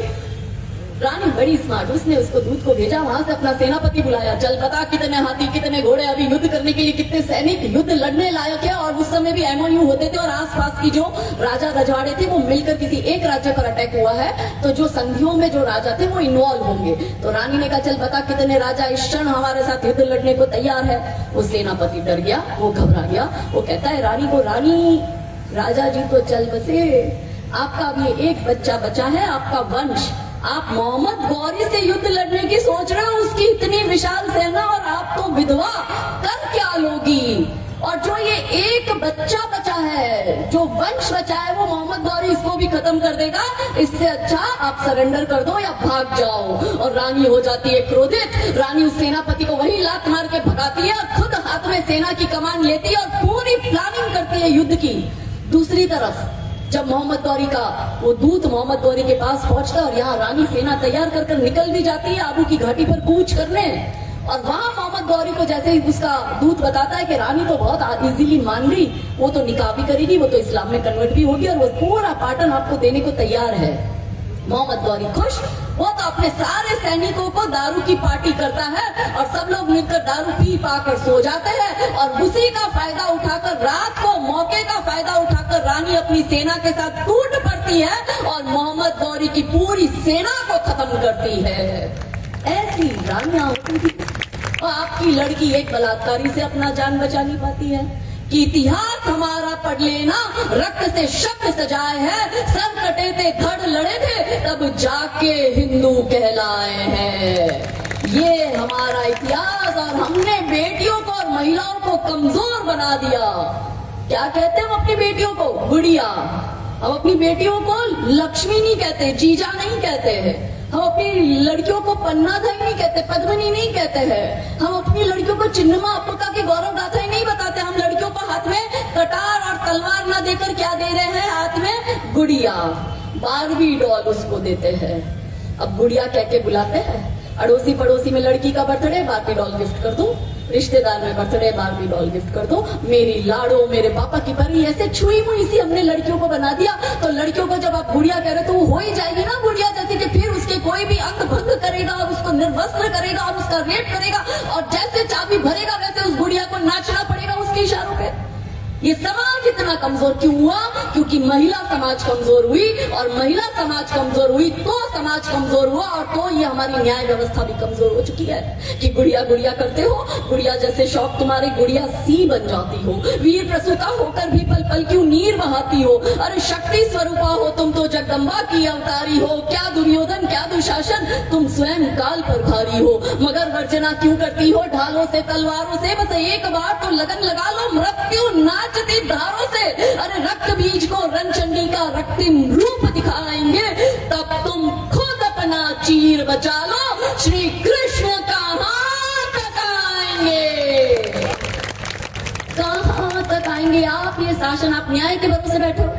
चलो एक और केस सुनाती हूँ। उड़ीसा में 2014 में, आपको लगता है ये सरकारें, ये न्याय व्यवस्था, ये जज आपको बचाएगा? उड़ीसा में एक 6 साल की लड़की का 2 मुस्लिम लड़के रेप करते हैं और उसकी हत्या करते हैं 2014 में। 2022 में उड़ीसा की पॉक्सो कोर्ट उन दोनों अकील और आशिफ को फांसी की सजा सुनाती है। अकील और आसिफ उड़ीसा के हाईकोर्ट में जाते हैं और 2024 में हाईकोर्ट निर्णय देती है। जो पहला बलात्कारी है उसको हाईकोर्ट छोड़ देती है, बरी कर देती है, और जो दूसरा बलात्कारी है आशिफ, उसके लिए हाईकोर्ट लिटरली, जैसे हम हमारे लड़के के शादी का प्रस्ताव बनाते तो कैसे उसका बायोडेटा बनाते हैं, अपने बच्चे की अच्छी अच्छी क्वालिटी देते हैं, दिखाते हैं कि हमारा बच्चा इतना पढ़ा लिखा, हमारे बच्चे में ये क्वालिटी है, हमारा बच्चा ये जानता है, हमारे बच्चे की ये हॉबी, हम ये करते हैं ना। वैसे हाई कोर्ट में बैठा सिटिंग जज, और वो क्या बोलता है, उसका जजमेंट पढ़ो आप। आपको कुछ पता ही नहीं आसपास क्या हो रहा है, आपकी बेटी का रेप हो जाता है और ये न्याय व्यवस्था इतनी कमजोर हो चुकी कि वो ऐसे जजमेंट देते। मुझे कहते हुए शर्म आती है। वो जज कहता है, तो एक को तो छोड़ ही दिया, और दूसरे बलात्कारी के लिए क्या कहता है? वो कहते हैं आशिफ बहुत अच्छा लड़का है, आशिफ इतने वर्षों से जेल में रहकर सुधर चुका है, आशिफ जेल में 5 वक्त की नमाज पढ़ता है, और आशिफ ने अल्लाह के सामने अपने सारे गुनाह स्वीकार कर दिए हैं और उसने खुद को अल्लाह को सरेंडर कर दिया है। आशिफ 12वीं तक पढ़ा लिखा है। आशिफ के पापा की जब डेथ हो गई तो आशिफ को काम करना पड़ा। आशिफ की 2 बहनें हैं और आशिफ की एक विधवा माँ है। आशिफ जब पढ़ाई करता था तो वो क्रिकेट बहुत अच्छा खेलता था, और हाँ, आशिफ फुटबॉल भी बहुत अच्छा खेलता था। मैंने आशिफ से पूछा कि आशिफ बेटा, तुझे पॉक्सो कोर्ट ने फांसी की सजा दी है, मैं उसको कम कर कर आजीवन उम्र कैद में परिवर्तित कर दूं तो तुझे चलेगा? मानो वो जज जजमेंट ना दे रहा हो, ऑफर दे रहा हो 1+1 फ्री का, और आशिफ कहता है हाँ चलेगा। आशिफ ने मेरा प्रपोजल एक्सेप्ट किया, इसलिए मैं आशिफ की फांसी की सजा को रद्द करता हूँ और उसकी सजा को उम्र कैद में परिवर्तित करता हूँ। सोचो, अब महिला समाज कमजोर है ना, तब महिला समाज की इज्जतें लूटी जाती है। 6-6 साल की बच्चियों के बलात्कार और हत्याएं होती है और ये न्यायाधीश उनको छोड़ता है। यही अजमेर में हुआ, यही ब्यावर में हुआ, बलात्कारियों को छोड़ दिया गया। कौन सी महिला शक्ति की आप बकवास बातें कर रहे हो? महिला शक्ति होती और हमने हमारी बच्चियों को शक्तिशाली बनाया होता तो ये दिन देखने नहीं पड़ते। नारी शक्ति वो होती है कि कोई आफ्ताब हमारी श्रद्धा के 35 टुकड़े करे, उससे पहले हमारी श्रद्धा उसके टुकड़े टुकड़े कर कर घर में सकुशल आनी चाहिए। ये नारी शक्ति है। वो पौधों को पानी पिलाना और सैनिटरी पैड बांटना और फल फ्रूट बांटना और हाथ में मेहंदी लगाना नारी शक्ति नहीं हो सकती। कि इतिहास चुराए नहीं है, हमने इतिहास बनाए हैं और लाखों शीश कटे हैं रण में, तब जाके हिंदू कहलाए हैं। ये गौरव गाथा है हमारी। वो छत्रपति संभाजी महाराज 40 दिन तक यातनाएं सहन करते हैं। वो पद्मिनी माता किसी खिलजी की गंदी नजर पड़ गई तो वो पद्मिनी माता को मालूम था कि ये मलेच्छे तो लाशों के साथ बलात्कार करते हैं, तो पद्मिनी माता 16,000 बहनों के साथ जौहर कुंड में कूदकर अपने शरीर का त्याग कर देती है। ऐसी योद्धा वीरांगनाओं ने इस भूमि पे जन्म लिया। वहां ऐसा 700 वर्ष में क्या बदल गया कि हमारी लड़कियां हंसते हंसते इस मुल्ले के घर में जा रही है? क्या परिवर्तित हो गया? वही तो देश है, वही तो धर्म है, वही तो मंदिर है, वही तो संस्कृति है, वही तो तीज है, वही तो त्योहार है, वही तो सारा कुछ है। फिर ऐसा 700 वर्ष में 500 वर्ष में क्या बदल गया कि हमारी लड़की उस मुल्ले के घर जाती है? 3 प्रश्न अपनी अंतरात्मा से करो मेरी बहनों भाइयों।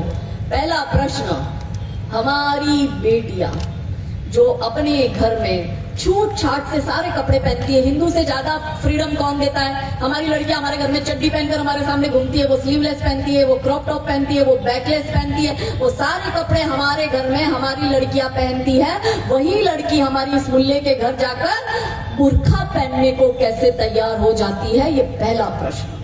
दूसरा प्रश्न, हमारी लड़की हमारे घर में पहली रोटी गौ माता को बनाकर खिलाती है, वही हमारी लड़की उस मुल्ले के घर जाकर गौ मांस पकाने और गौ मांस का भक्षण करने को कैसे तैयार हो जाती है? ये दूसरा प्रश्न।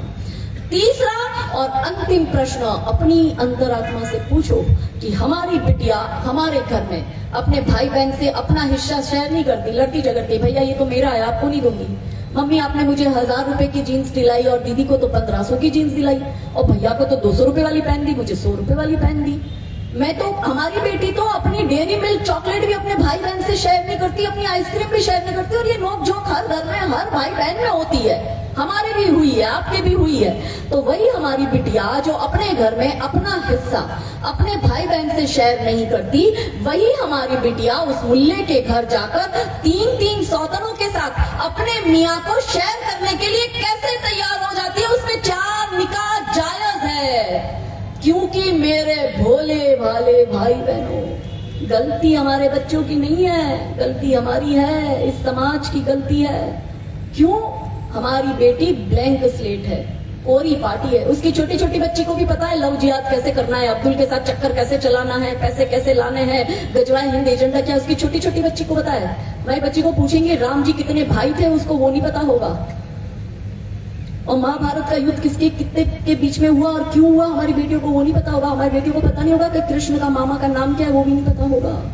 हमारी बेटियों को कुछ नहीं पता है, और उनकी बेटियों को सब कुछ पता है, उनकी बेटियों के मुंह पर है। तो मेरे बोले वाले भाई बहनों, ये ब्लैंक स्लेट है, हमारी बेटी का दिमाग ब्लैंक स्लेट है, खाली है। आप इस दिमाग में, इस ब्लैंक स्लेट में अपनी सभ्यता की छाप नहीं छोड़ोगे, अपनी संस्कृति की छाप नहीं छोड़ोगे, अपना गौरवशाली इतिहास उसको नहीं बताओगे, अपनी गौरव गाथाएं उसको नहीं सुनाओगे। आप इस ब्लैंक स्लेट पर यदि जय श्री राम नहीं छापोगे तो वो जिहादी अल्लाह अकबर छाप देगा। गलती बेटी की नहीं है, गलती हमारी है कि हमने हमारे बच्चों को क्या सिखाया। बस मंदिर ले जाते हो, घर में 2 टाइम दिया बत्ती कर लिया। मंदिर जाना धर्म नहीं, दिया बत्ती करना केवल मात्र धर्म नहीं। धर्म वो है जो धारण करने योग्य है, धर्म वो है जो श्री रामचंद्र ने सिखाया, और धर्म वो है जो आध्यात्म सिखाता है, आत्मा का अध्ययन, धर्म से जीना, राम का पुरुषोत्तम, सीता की मर्यादा, वो सिखाना था जो हमने सिखाया नहीं। हम बस जय श्री राम करते, राम राम करते हो, राम राम राम राम राम कोई नाम नहीं, सारे संसार का सार सिया राम है। माता पिता सखा बंधु सारे संबंध जिनसे जीवन का संघर्ष का आधार सिया राम है। काया की चदरिया का एक एक एक धागा, आत्मा के सागर में ज्वार सिया राम है। और पत्थर भी तारे जो पावन पुनीत नाम, जीवन जो तारे पतवार सिया राम है। वो है सिया और राम। सिखाया क्या? नहीं सिखाया। इधर आने से पहले मैं औराद संजानी में मैं गई थी। आज से 2.5 वर्ष पहले जब मैं लातूर आई थी, ये आपके यहाँ की कहानी सुना रही हूँ, रियल स्टोरी। आज से 2.5 वर्ष पहले जब मैं लातूर आई थी तो एक विवश माँ बाप अपनी एक 18 साल की बच्ची को मेरे पास ले आए। वो लड़की जब 16 साल की थी तभी उसके गांव के औरत का एक लिटरली कसाई था, वो मुल्ला कसाई काटने का काम की उसकी दुकान थी और वो उस मुल्ले के प्यार में पड़ जाती है और 16 साल से 18 साल तक ये 3 वर्षों में वो 3-4 बार उस मुल्ले के साथ भाग जाती है। बट क्योंकि 18 से नीचे की एज होती है तो बार बार हम लोग उसको ले आते हैं और उसमें लोकल पुलिस भी बहुत हेल्प करती है। अब क्या होता है कि लड़की बार बार भाग रही थी। अब उसने माँ बाप को कहा अब तो मैं 18 की हो गई, अब तुम क्या करोगे, अब तो मैं उस मियाँ के साथ ही जाऊंगी। तो हमारे संगठन के कार्यकर्ता थे, उन्होंने कहा कि एक काम कर, तुझे जाना है तो जा, हम भी थक गए, तुझे 4 बार तो ले आए पर तुझे वहीं मरना और वहीं कटना है तो कोई नहीं, पर तू आ और काजल दीदी को एक बार सुन ले, फिर तुझे जो करना है वो करना। वो लड़की आई 2.5 साल पहले। उस लड़की ने मेरी पूरी स्पीच सिर्फ लव जिहाद पे थी और लव जिहाद कैसे होता है और सिर्फ महिलाओं का ही सम्मेलन था, सिर्फ महिलाएं थी।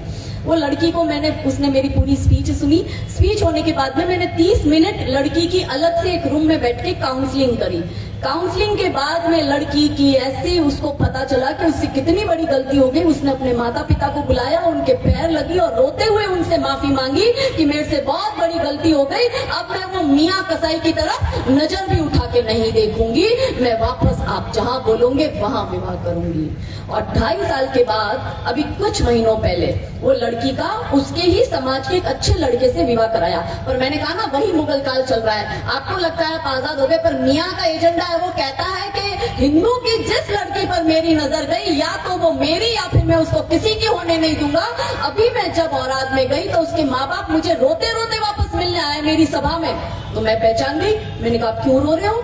तो बोलिए कि एक समस्या है, आपको बतानी है। तो मैं जहाँ रुकी थी वहां उनको ले गई। मैंने कहा मुझे बताओ क्या समस्या है। बोले कि बिटिया की शादी अभी थोड़े महीने पहले करी, अच्छा लड़का, अच्छा परिवार, बिटिया भी उसके साथ खुश है। तो मैंने कहा तो क्या प्रॉब्लम है? क्योंकि वो जो मुसलमान था गांव का, वो कसाई, वो उसके ससुराल पहुंचा और वहां उसकी फोटो वीडियो दिखाए और वहां उनको धमकी देकर आया कि इसको भेज देना वरना तुम्हें काट के रख दूंगा।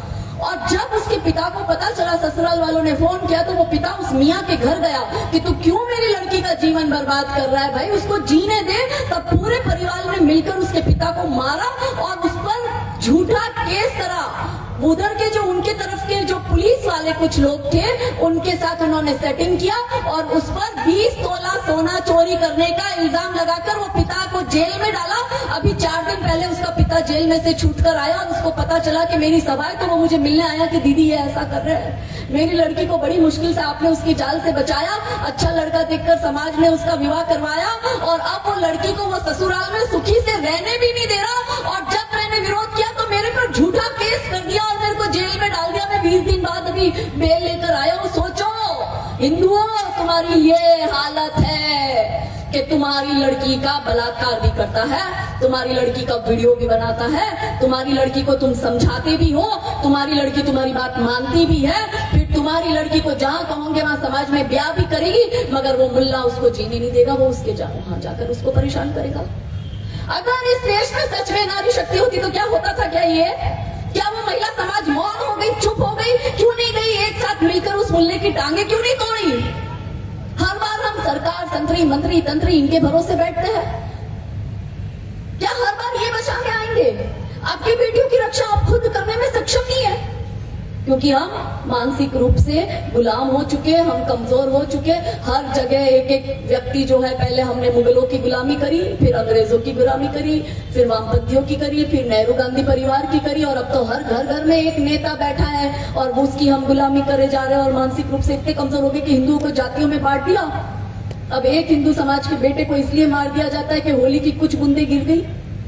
आप सोचो कैसे आप रक्षा करोगे? आने वाला भविष्य कैसा है? आप कैसा देश देकर जा रहे हो अपने बच्चों को? आप तो फिर भी अपने बड़ों का श्राद्ध कर रहे हो, आपके बच्चे आपका श्राद्ध भी नहीं करेंगे। वो गालियां देंगे कि ये हमारे लिए कैसा देश छोड़ कर गए, कैसे रहे इन जल्लादों के बीच में, आप अपनी बेटियों को कैसे रखोगी?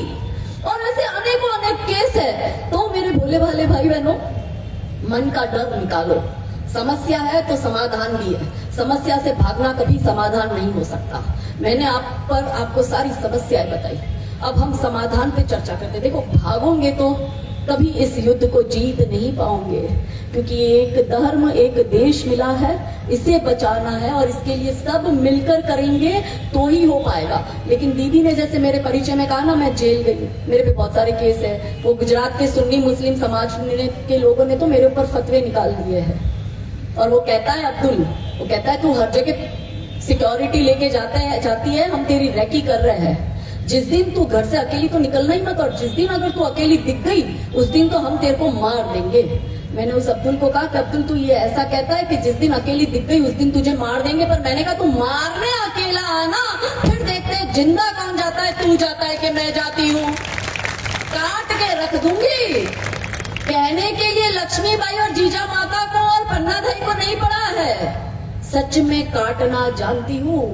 ये हिंदू समाज वो बस होशियारी मारता है, हाथ में तलवार लेकर सोशल मीडिया पे फोटो डालेगा। अभी हमारा विजयदशमी पर हम एक उत्सव मना रहे थे, बहुत बड़ा कार्यक्रम था, मुझे वहां बुलाया और शस्त्र शास्त्र पूजन रखा। सब अपने अपने हाथ में हथियार लेकर आए। वहां पे 5-7 हजार का क्राउड था, सब हाथ में अपने अपने घर से जो हथियार मिला लेकर आए और ऐसे बस, और सब फोटो डाल रहे हैं इंस्टाग्राम पे, सब हैशटैग चला रहे। मैंने कहा तुम ये सब तलवारें लेकर तो आए हो, काटना कितनों को आता है?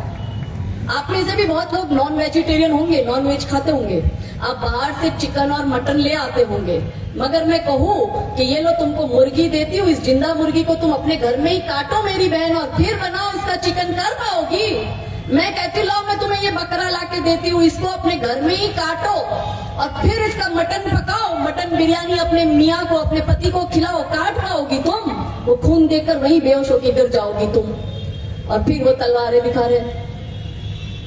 इनका 3 साल का जब बच्चा होता है ना, हाथ में दम आता है, तो इनकी महिलाएं अपने लड़के को मुर्गा देती है जिंदा और कहते हैं जाओ ऐसे गर्दन मरोड़ो, और वो जिंदा मुर्गे की इनका लड़का ऐसे गर्दन मरोड़ना जानता है। और हमारी लड़कियां क्या करती है? हमारी लड़कियां तो बारबी डॉल के कपड़े बदलती है, उसके बाल बनाती है, किचन किट से खेलती है। हमारी लड़कियां ये करती है और इनके लड़के मुंडी मरोड़ना जानते हैं। हमारे गुजरात में अभी एक नयन संतानी की हत्या कर दी। स्कूल में 10वीं का लड़का था, नयन संतानी, सिंधी समाज का, और उसी की स्कूल में 8वीं में पढ़ने वाले मुस्लिम लड़के ने उसकी हत्या कर दी। पेट में उसको छुरा घोंपकर ऐसे घुमाया। और क्यों मारा? मारने का कारण क्या? वो वहां से जा रहा था और सिर्फ कंधा उसको अड़ गया। लड़के ने माफी भी मांग ली, पर के नहीं मैं तुझे मारूंगा, तेरा कंधा कैसे अड़ गया, तू काफिर है।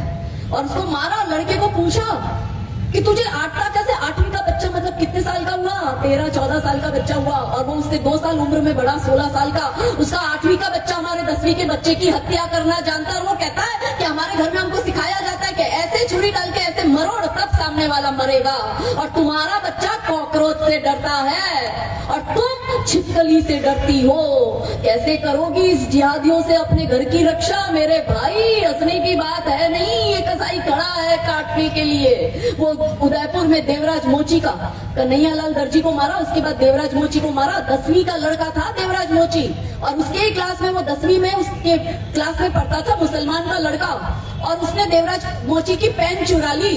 तो देवराज मोची ने कहा कि ये मेरी पेन है, और लड़के ने इतना छुरा बैग में से। इनके बच्चे बैग में छुरे रखते हैं, और आपके बच्चे बैग में क्या रखते हैं? वो पोकेमॉन का स्टिकर रखते हैं कि मुझे अपनी बुक पर ये स्टिकर चिपकाना है, मुझे सुपरमैन और हीमैन का स्टिकर चिपकाना है। और उसका लड़का इतना हथियार रखता है, और उसने देवराज मोची को घुसेड़ के वहीं मार दिया।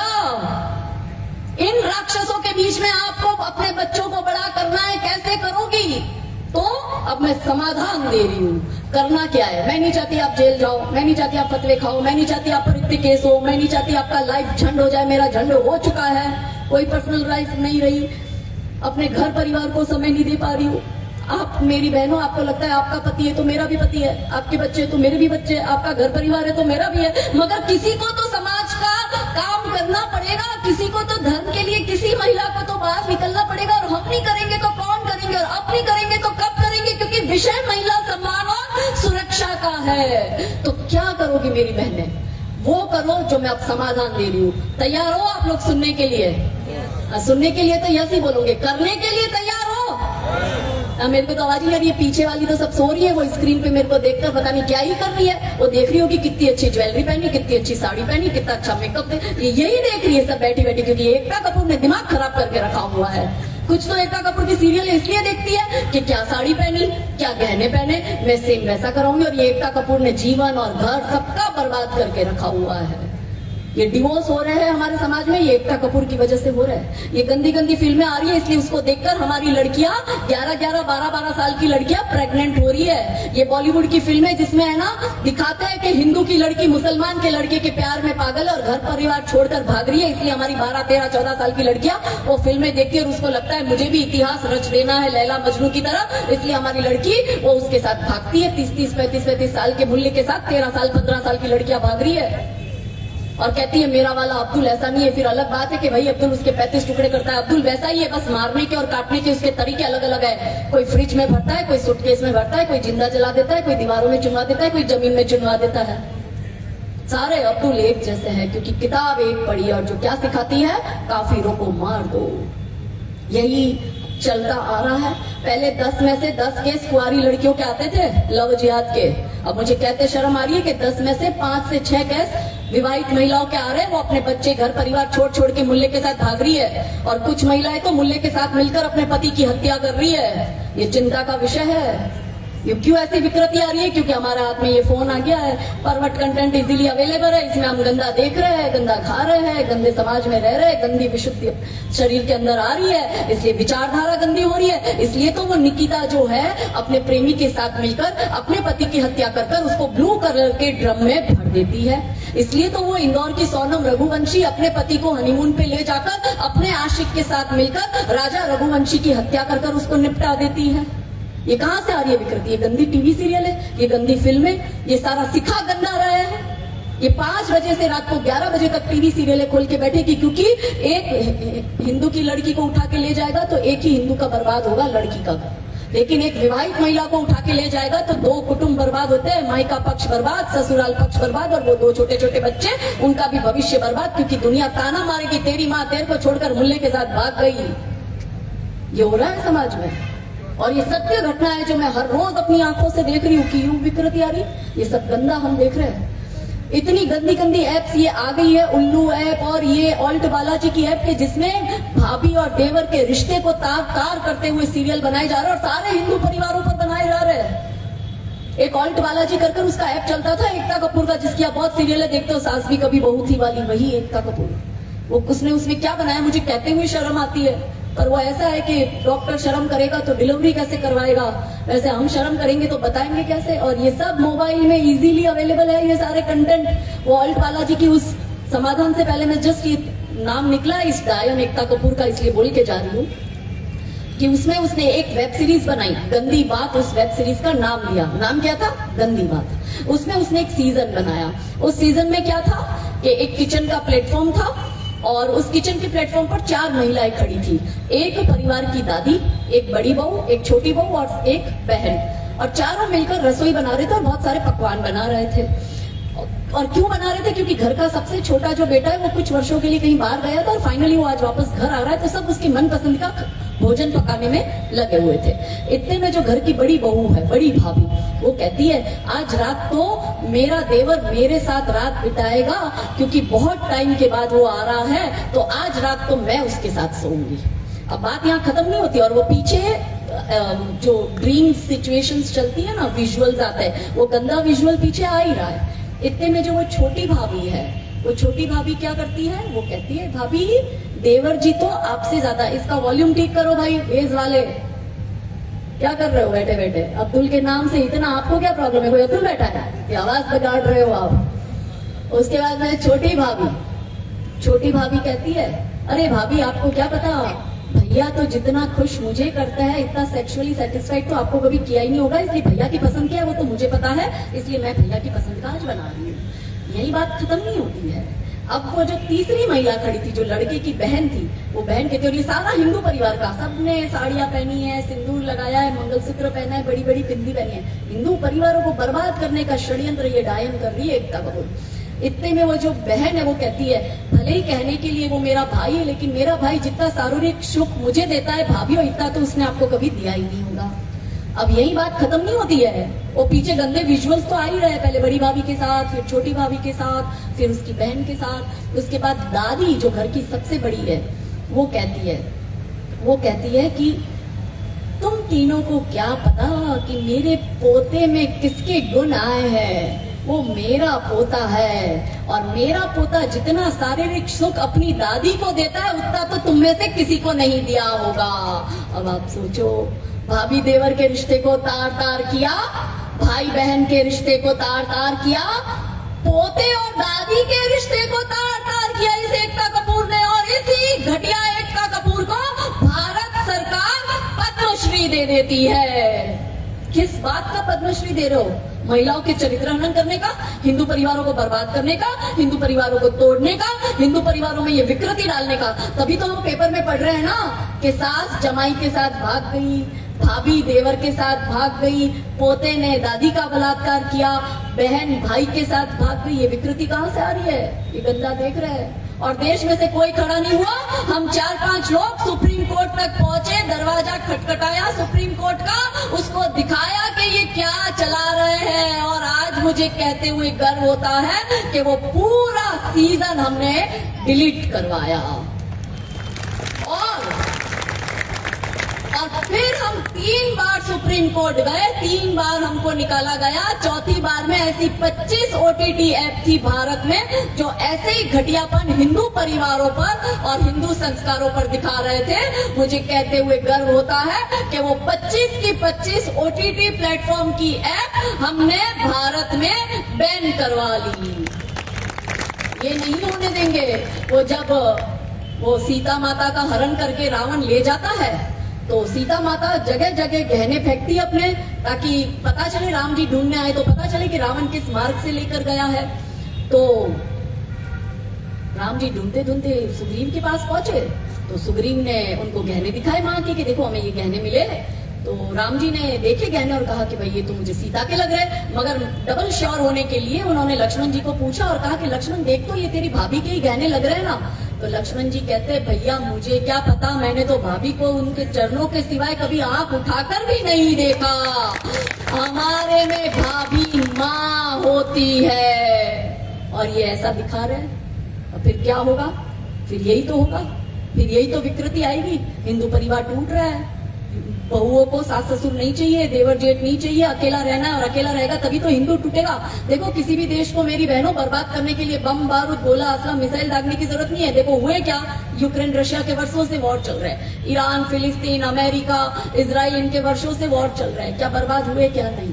किसी भी देश को और उसकी सिविलाइजेशन को बर्बाद करना है तो आप उस देश की सामाजिक व्यवस्था, सांस्कृतिक व्यवस्था, शैक्षणिक व्यवस्था और परिवार व्यवस्था को खत्म कर दो, देश अपने आप खत्म हो जाएगा। यही षड्यंत्र चल रहा है और इनका शिकार मेरी बहनों आप बन रही हो, क्योंकि आप घर संचालित करती हो और आपका ही दिमाग खराब होगा तो फिर तो ये चाहते ही भारत तेरे टुकड़े होंगे इंशाअल्लाह। वो इंशाअल्लाह हो रहा है, यही होगा। इसलिए अब आपको क्या करना है, मैं समाधान देके जा रही हूँ, तो तैयार हो? करोगे? और ये आपको घर पे बैठ के करना है और ये करोगे घर बैठ के, कोई पुलिस नहीं पकड़ेगी क्योंकि ये समाधान ही ऐसा है। तो समाधान नंबर 1, आज जब यहाँ से घर जाओगे अगर लेट हो जाता है तो कल सवेरे पहला काम क्या करोगे, अपने 5 परिचितों को, आज जो हमने विचार विमर्श किया, आज जो हमने चर्चा करी, आज जो हमने सत्संग किया, ये बातें आप उनके साथ करोगे। बोलो करोगे? बताओ उनको गजराए हिंद का एजेंडा क्या है, बताओ लव जिहाद कैसे हो रहे, बताओ लैंड जिहाद कैसे हो रहे, बताओ धर्मांतरण कैसे हो रहे, बताओ ये कैसे देश पर कब्जा करने में लगे, बताओ इनका पूरा प्लानिंग क्या है, बताओगे? होगा? दूसरा काम क्या कर सकते हो? दूसरा काम है हिंदू संगठन से जुड़ो। आप में से कितने लोग हिंदू संगठन से जुड़े हुए, जरा मुझे हाथ ऊंचे करके बताओ। सब जुड़े हुए हैं तो ये हालत क्यों है भाई आपकी? इधर फिर इतना अवैध अतिक्रमण और इतने लव जिहाद क्यों हो रहे हैं? नाम के खातिर जुड़े हो, काम में डरते हो करने से।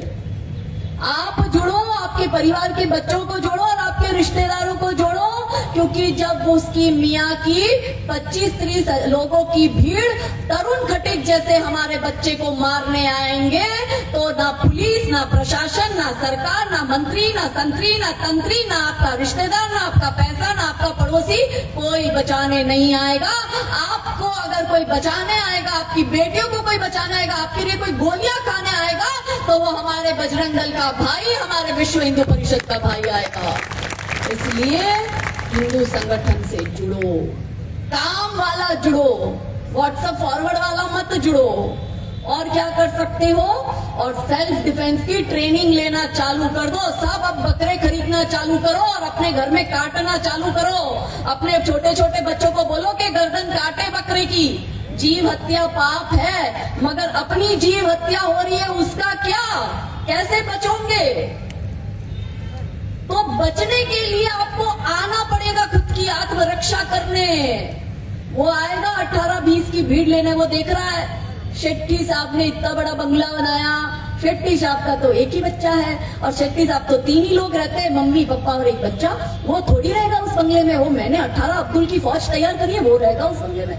आपके आसपास जो ये सब्जी भाजी फल फ्रूट बेच रहे हैं ना, वो सब प्लानिंग करके बैठे हैं। देश पांडे का ये वाला बंगला मेरा है, देशमुख का ये वाला बंगला मेरा है, शेट्टी साहब का ये वाला बंगला मेरा है, शर्मा जी की ये कोठी मेरी है, और वर्मा जी का ये जो ओडी कार और मर्सिडीज कार है ये मेरी है, क्योंकि उसने पैदा किए इतने, आपने पैदा किया एक।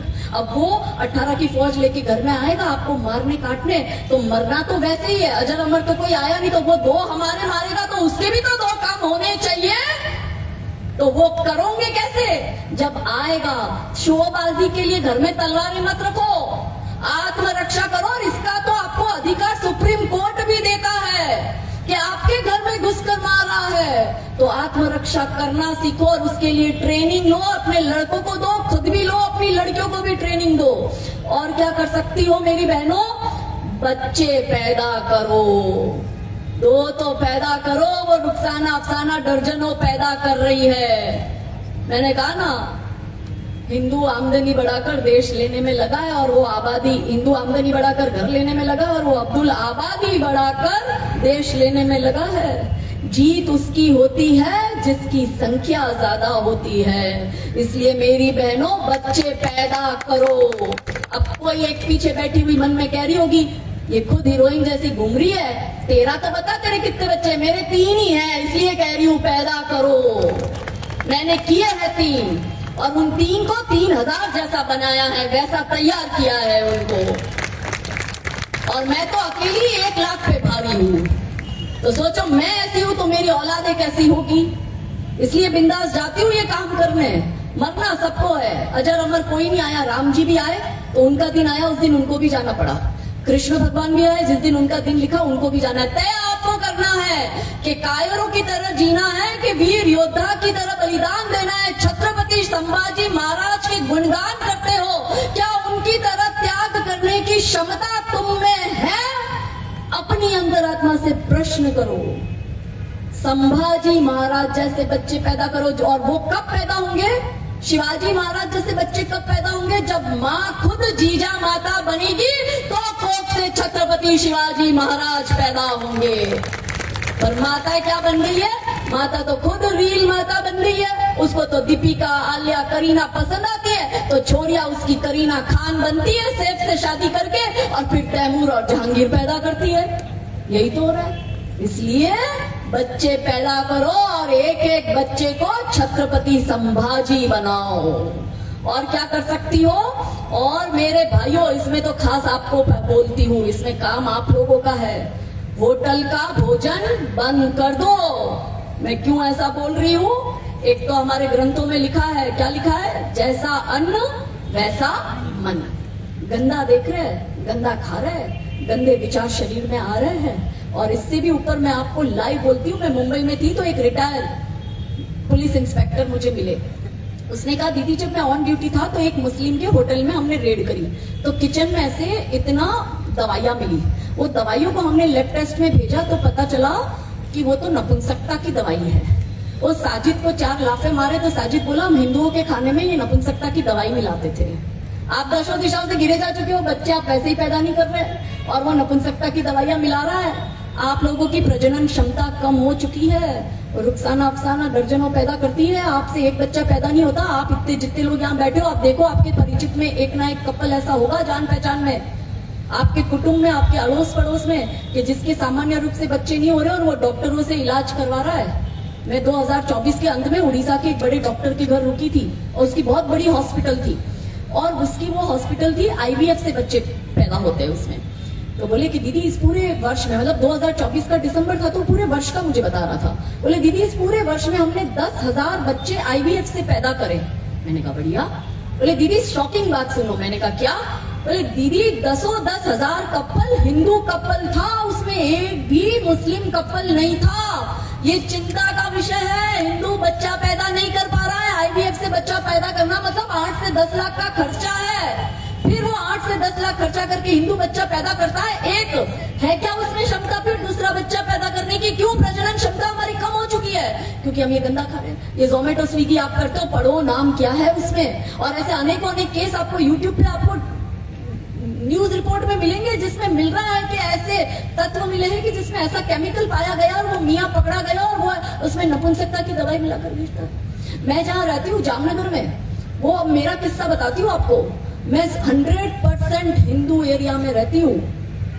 वहां 2.5 किलोमीटर के आसपास एक भी मियाँ नहीं रहता है। तो अब देखो हिंदू एरिया में कैसे मियाँ घुसता है। एक मियाँ आया नारियल पानी बेचने में, तो वैसे ही कम घर रहती, उस दिन घर थी, तो कोई स्पीकर पर नारियल पानी बेच रहा था। हमारे एरिया में आज तक कभी ऐसा किसी ने नहीं भेजा। मैंने गैलरी से देखा तो एक मियाँ, ऊंचा ऊंचा पजामा, लंबा लंबा कुर्ता, उसकी दाढ़ी, जालीदार टोपी, मुंह छैनी, दिख रहा था बिल्कुल आतंकवादी जैसा। मैं गई नीचे, मैंने कहा क्या रे लादेन? उसको लादेन कह के बुलाया। मैंने कहा क्या रे लादेन, कहीं को आया इस एरिया में? किसने बोला तेरे को यहाँ नारियल पानी बेचने आने को? तेरे एरिया में नहीं है क्या? कुछ बोला नहीं। मैंने कहा निकल जाना, आज के बाद मेरे एरिया में दिखाई मत देना। फिर मैं वो 7 दिन मैंने अपने सारे कार्यक्रम कैंसिल किए और घर में ही रही, क्योंकि मुझे उसका वॉच करना था। 3 दिन वो नहीं आया, चौथे दिन वो अब्दुल वापस आया, वो लादेन, और वो वापस नारियल बेचने लगा। इस बार मेरा दिमाग हो गया खराब। मैं लकड़ी मोटी लेके नीचे गई और उसके पैर पे मारी। मैंने कहा तेरे को मैंने कई बार मना किया था, तू आया कैसे इधर लादेन? मैं 5 फुट 6 इंच की, वो 6 फीट का। मैं तो आया कैसे? रुक, अब पुलिस को फोन करती हूँ। स्पीकर पे लगाया, पुलिस वालों को बोला, मैंने कहा ये मेरे एरिया में आ रहा है, इसको एक बार वार्निंग दे दिया, दूसरी बार है, अगली बार आया तो ये पिटकर बुरी तरह से जाएगा, इसको समझा लेना, मेरे इलाके में आए नहीं आज के बाद। और तब से लेके आज का दिन है, वो लादेन हमारे एरिया में दिखाई नहीं दिया।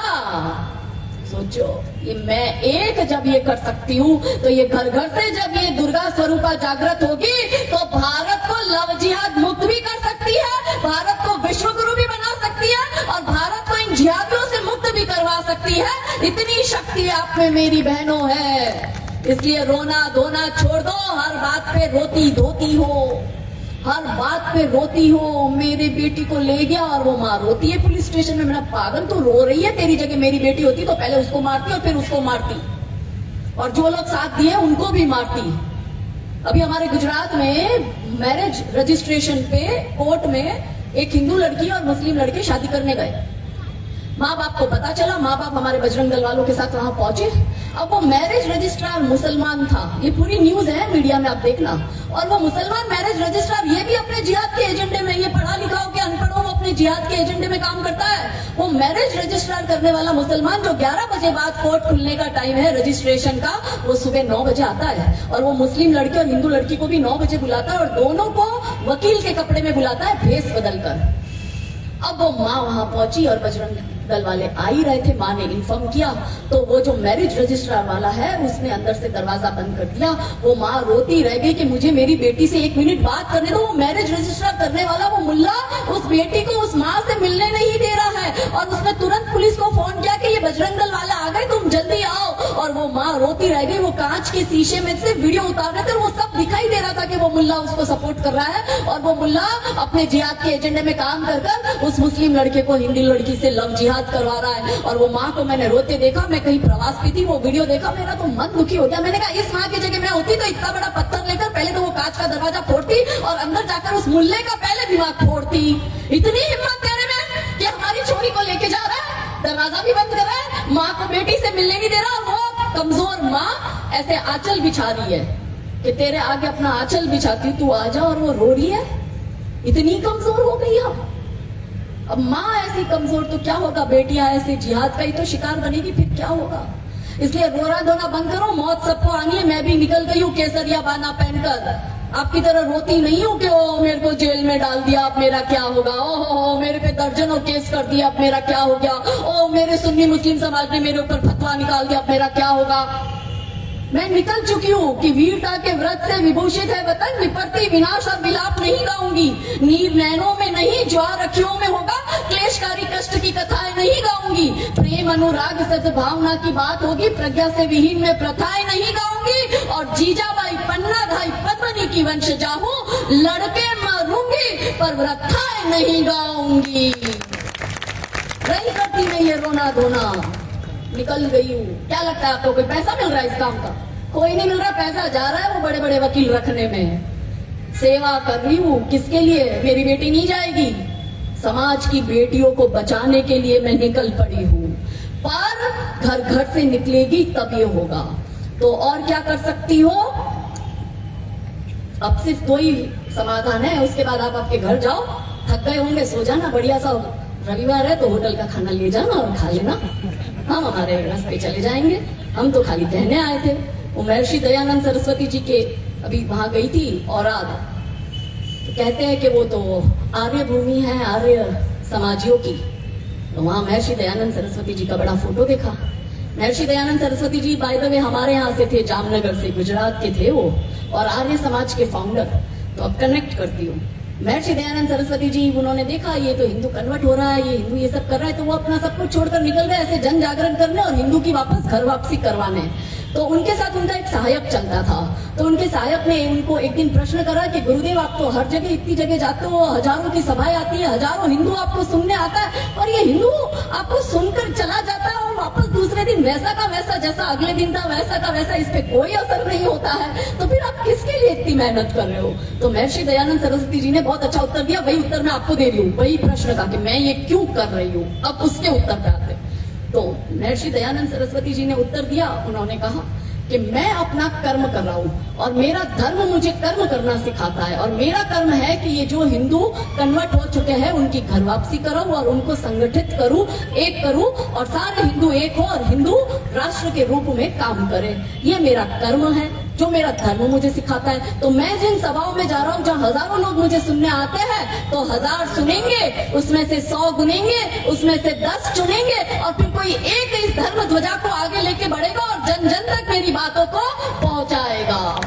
तो आप में से कोई एक महिला तो ऐसी खड़ी होगी ना जो ये काम लातूर का देखेगी, इसलिए मैं यहाँ पे हूँ और ये समय आपको दे रही हूँ और अपनी एनर्जी घिस रही हूँ, इसलिए क्योंकि हम भी महर्षि दयानंद सरस्वती से सीखे हैं कि 1000 लोग सुनेंगे तो कोई एक तो उस धर्म ध्वजा को आगे लेके बढ़ेगा, और इसी तरह से तो धर्म की रक्षा होगी। शेरों की संख्या तो वैसे ही कम होती है, तो शेर ही समाज से निकलेगा जो ये धर्म की रक्षा करेगा। इसलिए आप और क्या कर सकते हो? और मेरी बहनों मेरे भाइयों, मेडिटेशन करो, ध्यान करो। क्यों मैं मेडिटेशन करने का कह रही हूँ? क्योंकि अंदर का ये जो विकृति है, जो नेगेटिविटी है, उसको निकालना है, पॉजिटिविटी अंदर डालना है। ऋग्वेद कहता है आत्मा को परमात्मा से कनेक्ट करना है, तो मेडिटेशन करो। ये जो आपको डर लगता है ना, हर बात में पैनिक अटैक आते हैं, और हमारी महिलाएं तो इतनी डरती है कि 2 मेहमान ज्यादा आ गया तो सब्जी क्या बनाऊं, इस बात से उसको चिंता और डर सताए रहता है कि अब मैं क्या बनाऊंगी। अरे आप मूली भाजी काटने में डरती हो, वो 100 को काटती थी रानी लक्ष्मीबाई, और ये हमारी पद्मिनी माता, और इन सबके योद्धाओं के, इन योद्धाओं की आप पूरी गौरव गाथा है तो सुनो। मगर ये डर है, ये डर कैसे जाएगा? तो गिरा जहां पर खून वहां पत्थर पत्थर जिंदा है। शरीर नहीं तो नाम का अक्षर अक्षर जिंदा है, और जीवन की यही कहानी, अक्षर अक्षर गढ़ लेना, और शौर्य कभी सो जाए तो शिवा छावा को पढ़ लेना। उनको पढ़ोगे तो अंदर से डर जाएगा, ध्यान करोगे तो अंदर से डर जाएगा, आपको ऊर्जा मिलेगी। आपको ऐसा लगता है मुझे इतनी शक्ति कहाँ से मिल रही है? मैं ध्यान करती हूँ। महादेव सदैव कौन सी मुद्रा में होते हैं? ध्यान मुद्रा में होते हैं। महादेव सब कुछ सिखा गए कि व्यक्ति को कैसा जीवन जीना चाहिए, कैसा आचरण अपनाना चाहिए। मुझे बहुत लोग बोलते हैं दीदी आपको डर नहीं लगता? मैं कहती हूँ काल उसका क्या बिगाड़े जो भक्त है महाकाल का। और महाकाल क्या सिखा गए हो? कि ध्यान करो। ये जो विकृति हमारे में आ रही है, हमारा बच्चा सुसाइड कर रहा है, बॉयफ्रेंड ने गर्लफ्रेंड को छोड़ दिया, सुसाइड, गर्लफ्रेंड ने बॉयफ्रेंड को छोड़ दिया, सुसाइड, पप्पा ने बाइक लेके नहीं दी, सुसाइड, एग्जाम में 4 नंबर कम आ गए, सुसाइड। वो 12 वर्ष की उम्र में हमारे छत्रपति शिवाजी महाराज वो किला फतेह करके आते हैं, और यहाँ हमारा 12 साल का बच्चा अभी भी लॉलीपॉप चूस रहा है। क्यों? क्योंकि हम धर्म को धारण नहीं किए, धर्म को सीखे नहीं, अध्यात्म को जाने नहीं। हर विकृति को दूर होगी, शरीर में पॉजिटिव ऊर्जा आएगी मेरी बहनों। हर समस्या का समाधान मेडिटेशन है। पूरे दिन में टाइम ना मिले तो रात में सोने से पहले 20 मिनट मेडिटेशन करो। अब कुछ कहेगी मन ही नहीं लगता, तो मन नहीं लगता तो कुछ नहीं, हनुमान चालीसा रिपीट मोड में लगा दो और 20 मिनट बस हनुमान चालीसा सुनो और वो ध्यान में बैठो। एक बार आपकी आत्मा परमात्मा से कनेक्ट हो गई तो फिर सारे रास्ते वो आपको बताएंगे। प्लेन उड़ाते वक्त ही पायलट को मेहनत करनी पड़ती है, आसमान में पहुंच के तो वो ऑटो पायलट मोड पे आ जाता है। वैसे ही एक बार ध्यान करना सीख गई तो भगवान आपसे बात करेंगे और आपको हर समस्या का समाधान भगवान देंगे। हर हिंदू के घर पे हर शनिवार को सुंदरकांड का पाठ होना ही चाहिए, क्योंकि हमारे घर में नेगेटिव ऊर्जा आ रही है। पति पत्नी लड़ रहा है, छोटी छोटी बातों पे डिवोर्स हो रहा है, बेटियां भाग रही है, बेटा नशा कर रहा है। ये हिंदू समाज नशे में पूरा चूर हो चुका है। ये कहां से आ रहा है सारा? क्योंकि हम धर्म से, ध्यान से विमुख हो चुके हैं। इसलिए कह रही हूं, ध्यान करो, बहुत आवश्यक है। और क्या कर सकते हो? अंतिम बात, हिंदू बन जाओ, हिंदू से सामान लो और हिंदुओं को ही रोजगार दो। आपका दूध वाला हिंदू होना चाहिए, सब्जी भाजी वाला हिंदू होना चाहिए, फल फ्रूट वाला हिंदू होना चाहिए, धोबी हिंदू होना चाहिए, डांस टीचर हिंदू होना चाहिए, जिम वाला हिंदू होना चाहिए, कलर काम वाला हिंदू होना चाहिए, मेहंदी वाला हिंदू होना चाहिए, रिक्शे वाला हिंदू होना चाहिए, कपड़े की शॉपिंग करते हो वो हिंदू होना चाहिए, डांस टीचर हिंदू होना चाहिए, आपका कैटरिंग वाला हिंदू होना चाहिए, आपकी 100% शुद्ध हिंदू इकोनॉमी होनी चाहिए।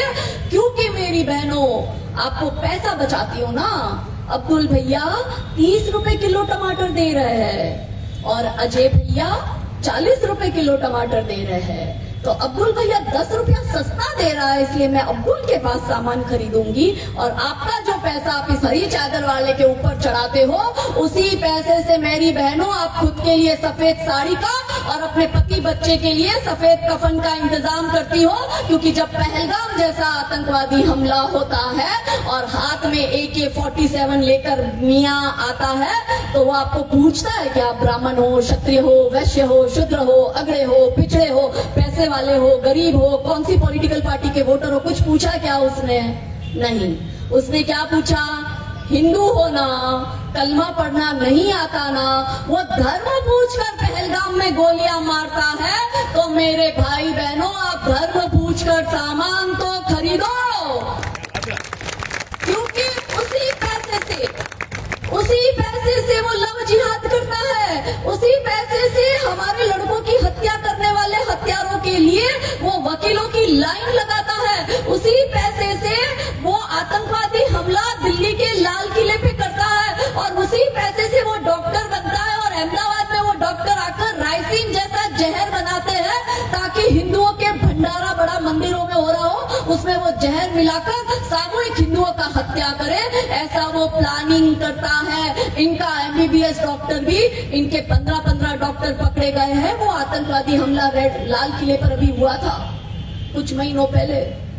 वो पढ़ा लिखा डॉक्टर था, वो पढ़ा लिखा जहर बनाता है डॉक्टर की डिग्री लेकर, और अनपढ़ जो है वो AK-47 चलाता है। इसलिए मेरी बहनों, अब मन में प्रश्न ये आता होगा, इसमें कुछ कंजूस बैठी होगी, तो दीदी ये बता दो ना कि अजय महंगा क्यों देता है और अब्दुल सस्ता क्यों देता है? अजय को बोलो ना थोड़ा सस्ता दे। तो अब सुनो कुंभकर्ण की नींद सोए हुए मेरे हिंदू भाई बहनों, अब्दुल क्यों महंगा देता, सस्ता देता और अजय क्यों महंगा देता है, उसका सुनो रियलिटी। आप जब कुंभकर्ण की नींद घर में सोते हो या 8-8 घंटे एकता कपूर की सीरियल को देखते हो, तब अब्दुल और रुखसाना भारत की मंडी पर कब्जा करते हैं। पूरी मंडियां इनके हाथ में सब्जी भाजी और फल फ्रूट की आ चुकी है। अब वो देता ही अब्दुल को सस्ता है, तो अब्दुल आपको सस्ता ही देगा। और वो जानबूझ के मंडी का मालिक है, वो हिंदू को देता ही महंगा है। तो हिंदू की बर्तन महंगी हुई है तो वो आपको कहां से सस्ता देगा? तो मेरी बहनों, घर में पतली दाल बना के खा लेना, मगर अपने बच्चों की जलती हुई चिताएं नहीं देखना चाहती, तो ये मुल्ले के यहाँ से सामान खरीदना तुम बंद कर दो। होगा? इतना करोगी? होगा? तो कविता की ये पंक्ति आपको समर्पित कर अपनी वाणी को विराम देती हूँ। कि थे चले इतिहास लिखने, मृत्यु से घबरा रहे हो। हमें भी इतिहास लिखना है, छत्रपति शिवाजी महाराज की तरह, धर्मवीर संभाजी महाराज की तरह हमें भी इतिहास लिखना है, हमें भी इतिहास में छप जाना है, मगर डर लग रहा है। छत्रपति शिवाजी महाराज पैदा तो होना चाहिए, पर मेरे घर नहीं, पड़ोसी के घर में, वो डर है ना। और डर किस चीज का है? मौत का है। और मैंने कहा ना, अमरता का पत्ता तो कोई लिखा के नहीं आया, सबको जाना है एक दिन। अब कायरों की तरह जीना है कि छत्रपति शिवाजी महाराज की तरह बलिदान देना है, वो आपको तय करना है। तो थे चले इतिहास लिखने, मृत्यु से घबरा रहे हो, चाहता बलिदान है रण और तुम घर को आ गए हो। ये अहिंसा मात्र भ्रम है, शत्रुओं का जाल है ये, मान लो तुम बात मेरी, हिंदुओं का काल है ये।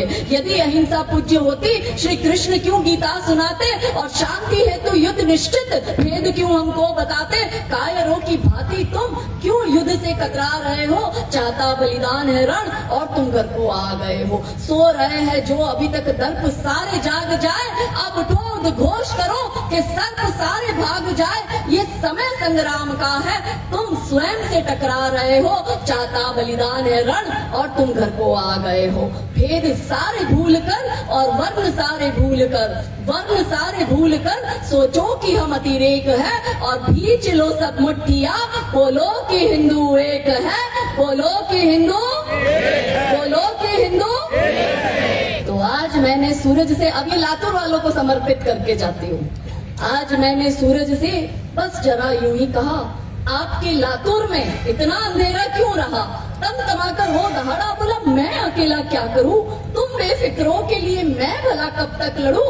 आकाश की आराधना के चक्करों में मत पड़ो, और नेताओं की आराधना के चक्करों में मत पड़ो। संग्राम ये घनघोर है, कुछ मैं लड़ूं कुछ तुम लड़ो। बोलो सियावर रामचंद्र की, पवन सुत हनुमान की, नमः पार्वती पतये हर हर महादेव। अब एक सेल्फी वीडियो बनाएंगे, तैयार हो? और सेल्फी वीडियो के बाद में हम सामूहिक हनुमान चालीसा का पाठ करेंगे। आप लोगों को अपने घर प्रतिदिन हनुमान चालीसा करना है, हर शनिवार को सुंदरकांड का पाठ करना है। इतना काम करोगे तो खड़े हो जाओ, मैं 3 नारे लगाऊंगी, आपको उत्तर देना है। पहला नारा मैं कहूंगी, दुर्गा बंतु काली बन, आपको कहना है कभी ना बुरखे वाली बन, होगा? दूसरा नारा मैं लगाऊंगी, गर्व से कहो हम हिंदू हैं, आपको कहना है हिंदुस्तान हमारा, ये हमारे बाप का है। इन भिखारियों का कुछ नहीं था, फिर भी 1947 में इन भीख मंगों को हमने पाकिस्तान दे दिया था। ये हमारे बाप का देश है, ये छत्रपति शिवाजी महाराज का देश है, ये हिंदुओं का स्थान है, हिंदुस्तान। और तीसरा नारा जब मैं कहूंगी, गर्व से कहो हम हिंदू हैं, आपने कहा हिंदुस्तान हमारा है। और अंतिम नारा मैं कहूंगी, धर्म की रक्षा कौन करेगा, तो आपको कहना है हम करेंगे, हम करेंगे। एक कॉर्डलेस माइक दो मुझे, और मीनवाइल सब अपने जूते चप्पल निकाल दो। इसके बाद तुरंत हनुमान चालीसा होगी और कोई किसी के चप्पल पहन के नहीं जाएगा। लाओ भाई कॉर्डलेस माइक, इतना टाइम थोड़ी लगता है भाई साहब, आओ जल्दी।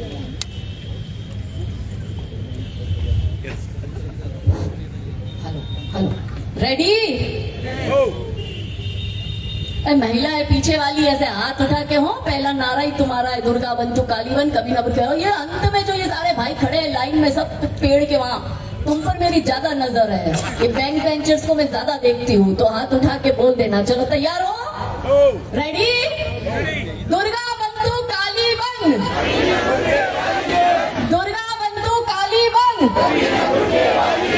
दुर्गा बंतु काली बन। धर्म की रक्षा कौन करेगा? देश की रक्षा कौन करेगा? गर्व से कहो हम हिंदू हैं, हिंदुस्तान। गर्व से कहो हम हिंदू हैं, हिंदुस्तान। रामचंद्र की, पवन सुत हनुमान की, नमः पार्वती पतये हर हर महादेव। बहुत बहुत धन्यवाद। हनुमान चालीसा के लिए तैयार हो जाए। जूते चप्पल सब निकाल लीजिए। रेडी? चप्पल काढ़ा।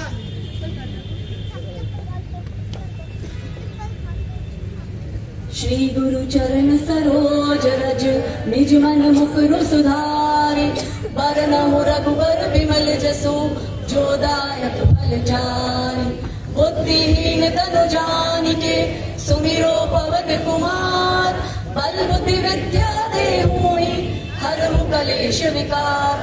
जय हनुमान ज्ञान गुण सागर, जय कपीश तिहु लोक उजागर। राम दूत अतुलित बल धामा, अंजलि पुत्र पवन सुत नामा।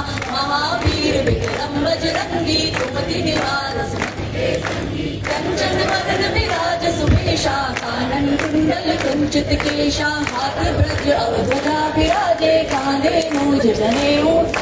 शंकर सुवन केसरी नंदन, तेज प्रताप महाजगवंदन। विद्यावान गुणी अति चातुर, राम काज करिबे को आतुर। प्रभु चरित्र सुनिबे को रसिया, राम लखन सीता मन बसिया। सूक्ष्म रूप धरि सिंह दिखावा, विकट रूप धरि लंक जरावा। भीम रूप धरि असुर संहारे, रामचंद्र के काज सवारे। लाए सजीवन लखन जियाए, श्री रघुवीर हरषि रघुपति कीन्ही बहुत बड़ाई। तुम मम प्रिय भरतहि संग भाई, सहस बदन तुमरो यश गावे। अस कहि श्रीपति कंठ लगावे, संकादित ब्रह्मादि मुनीसा। नारद सारथ सहित अहिसा, रघुवेद कृपाल चाहते। कवि कोविद कहि सके कहाते, तुम उपकार सुग्रीव कीन्हा। राम मिलाए राजगद दीन्हा। तुमरो मंत्र विभीषण माना, लंकेश्वर भय सब जग जाना। जुग सहस्त्र जोधन बलवानु,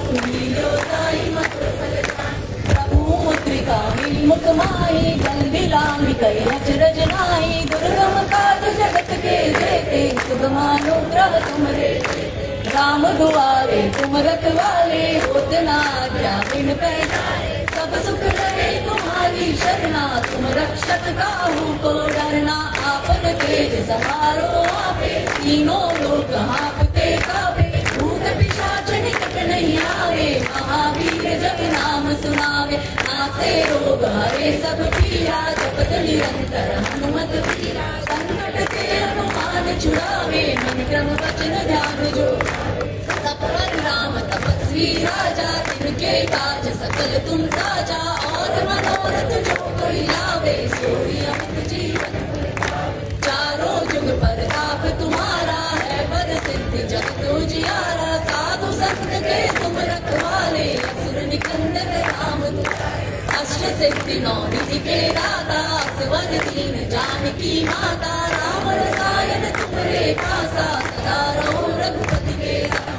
तुमरे भजन राम को पावे, जन्म जन्म के दुख बिसरावे। अंत काल रघुपति पुर जाई, जहाँ जन्म हरि भक्त कहाई। और देवता चित्त न धरई, हनुमत से ही सर्व सुख करई। संकट कटे मिटे सब पीरा, जो सुमिरै हनुमत बलवीरा। जय जय जय हनुमान गोसाई, कृपा करो गुरुदेव की नाई। जो सत बार पाठ कर कोई, छूटे बंदी मास कोई। जो यहाँ पढ़े हनुमान चालीसा, होए सिद्धि साखी गौरीसा। तुलसीदास सदा रिखेरा, कीजय नाथ हृदय महाडेरा। पवन तनय संकट हरन, मंगल मूर्ति रूप। राम लखन सीता सहित, हृदय बसो सुरभूप। सियावर रामचंद्र की, पवन सुत हनुमान की। उमापति महादेव की, रुक्मणी द्वारिकाधीश की। सब संतों की, गौ माता की, धर्म की अधर्म का, प्राणियों में विष्णु का। नमः पार्वती पतये, हर हर महादेव। बहुत बहुत धन्यवाद।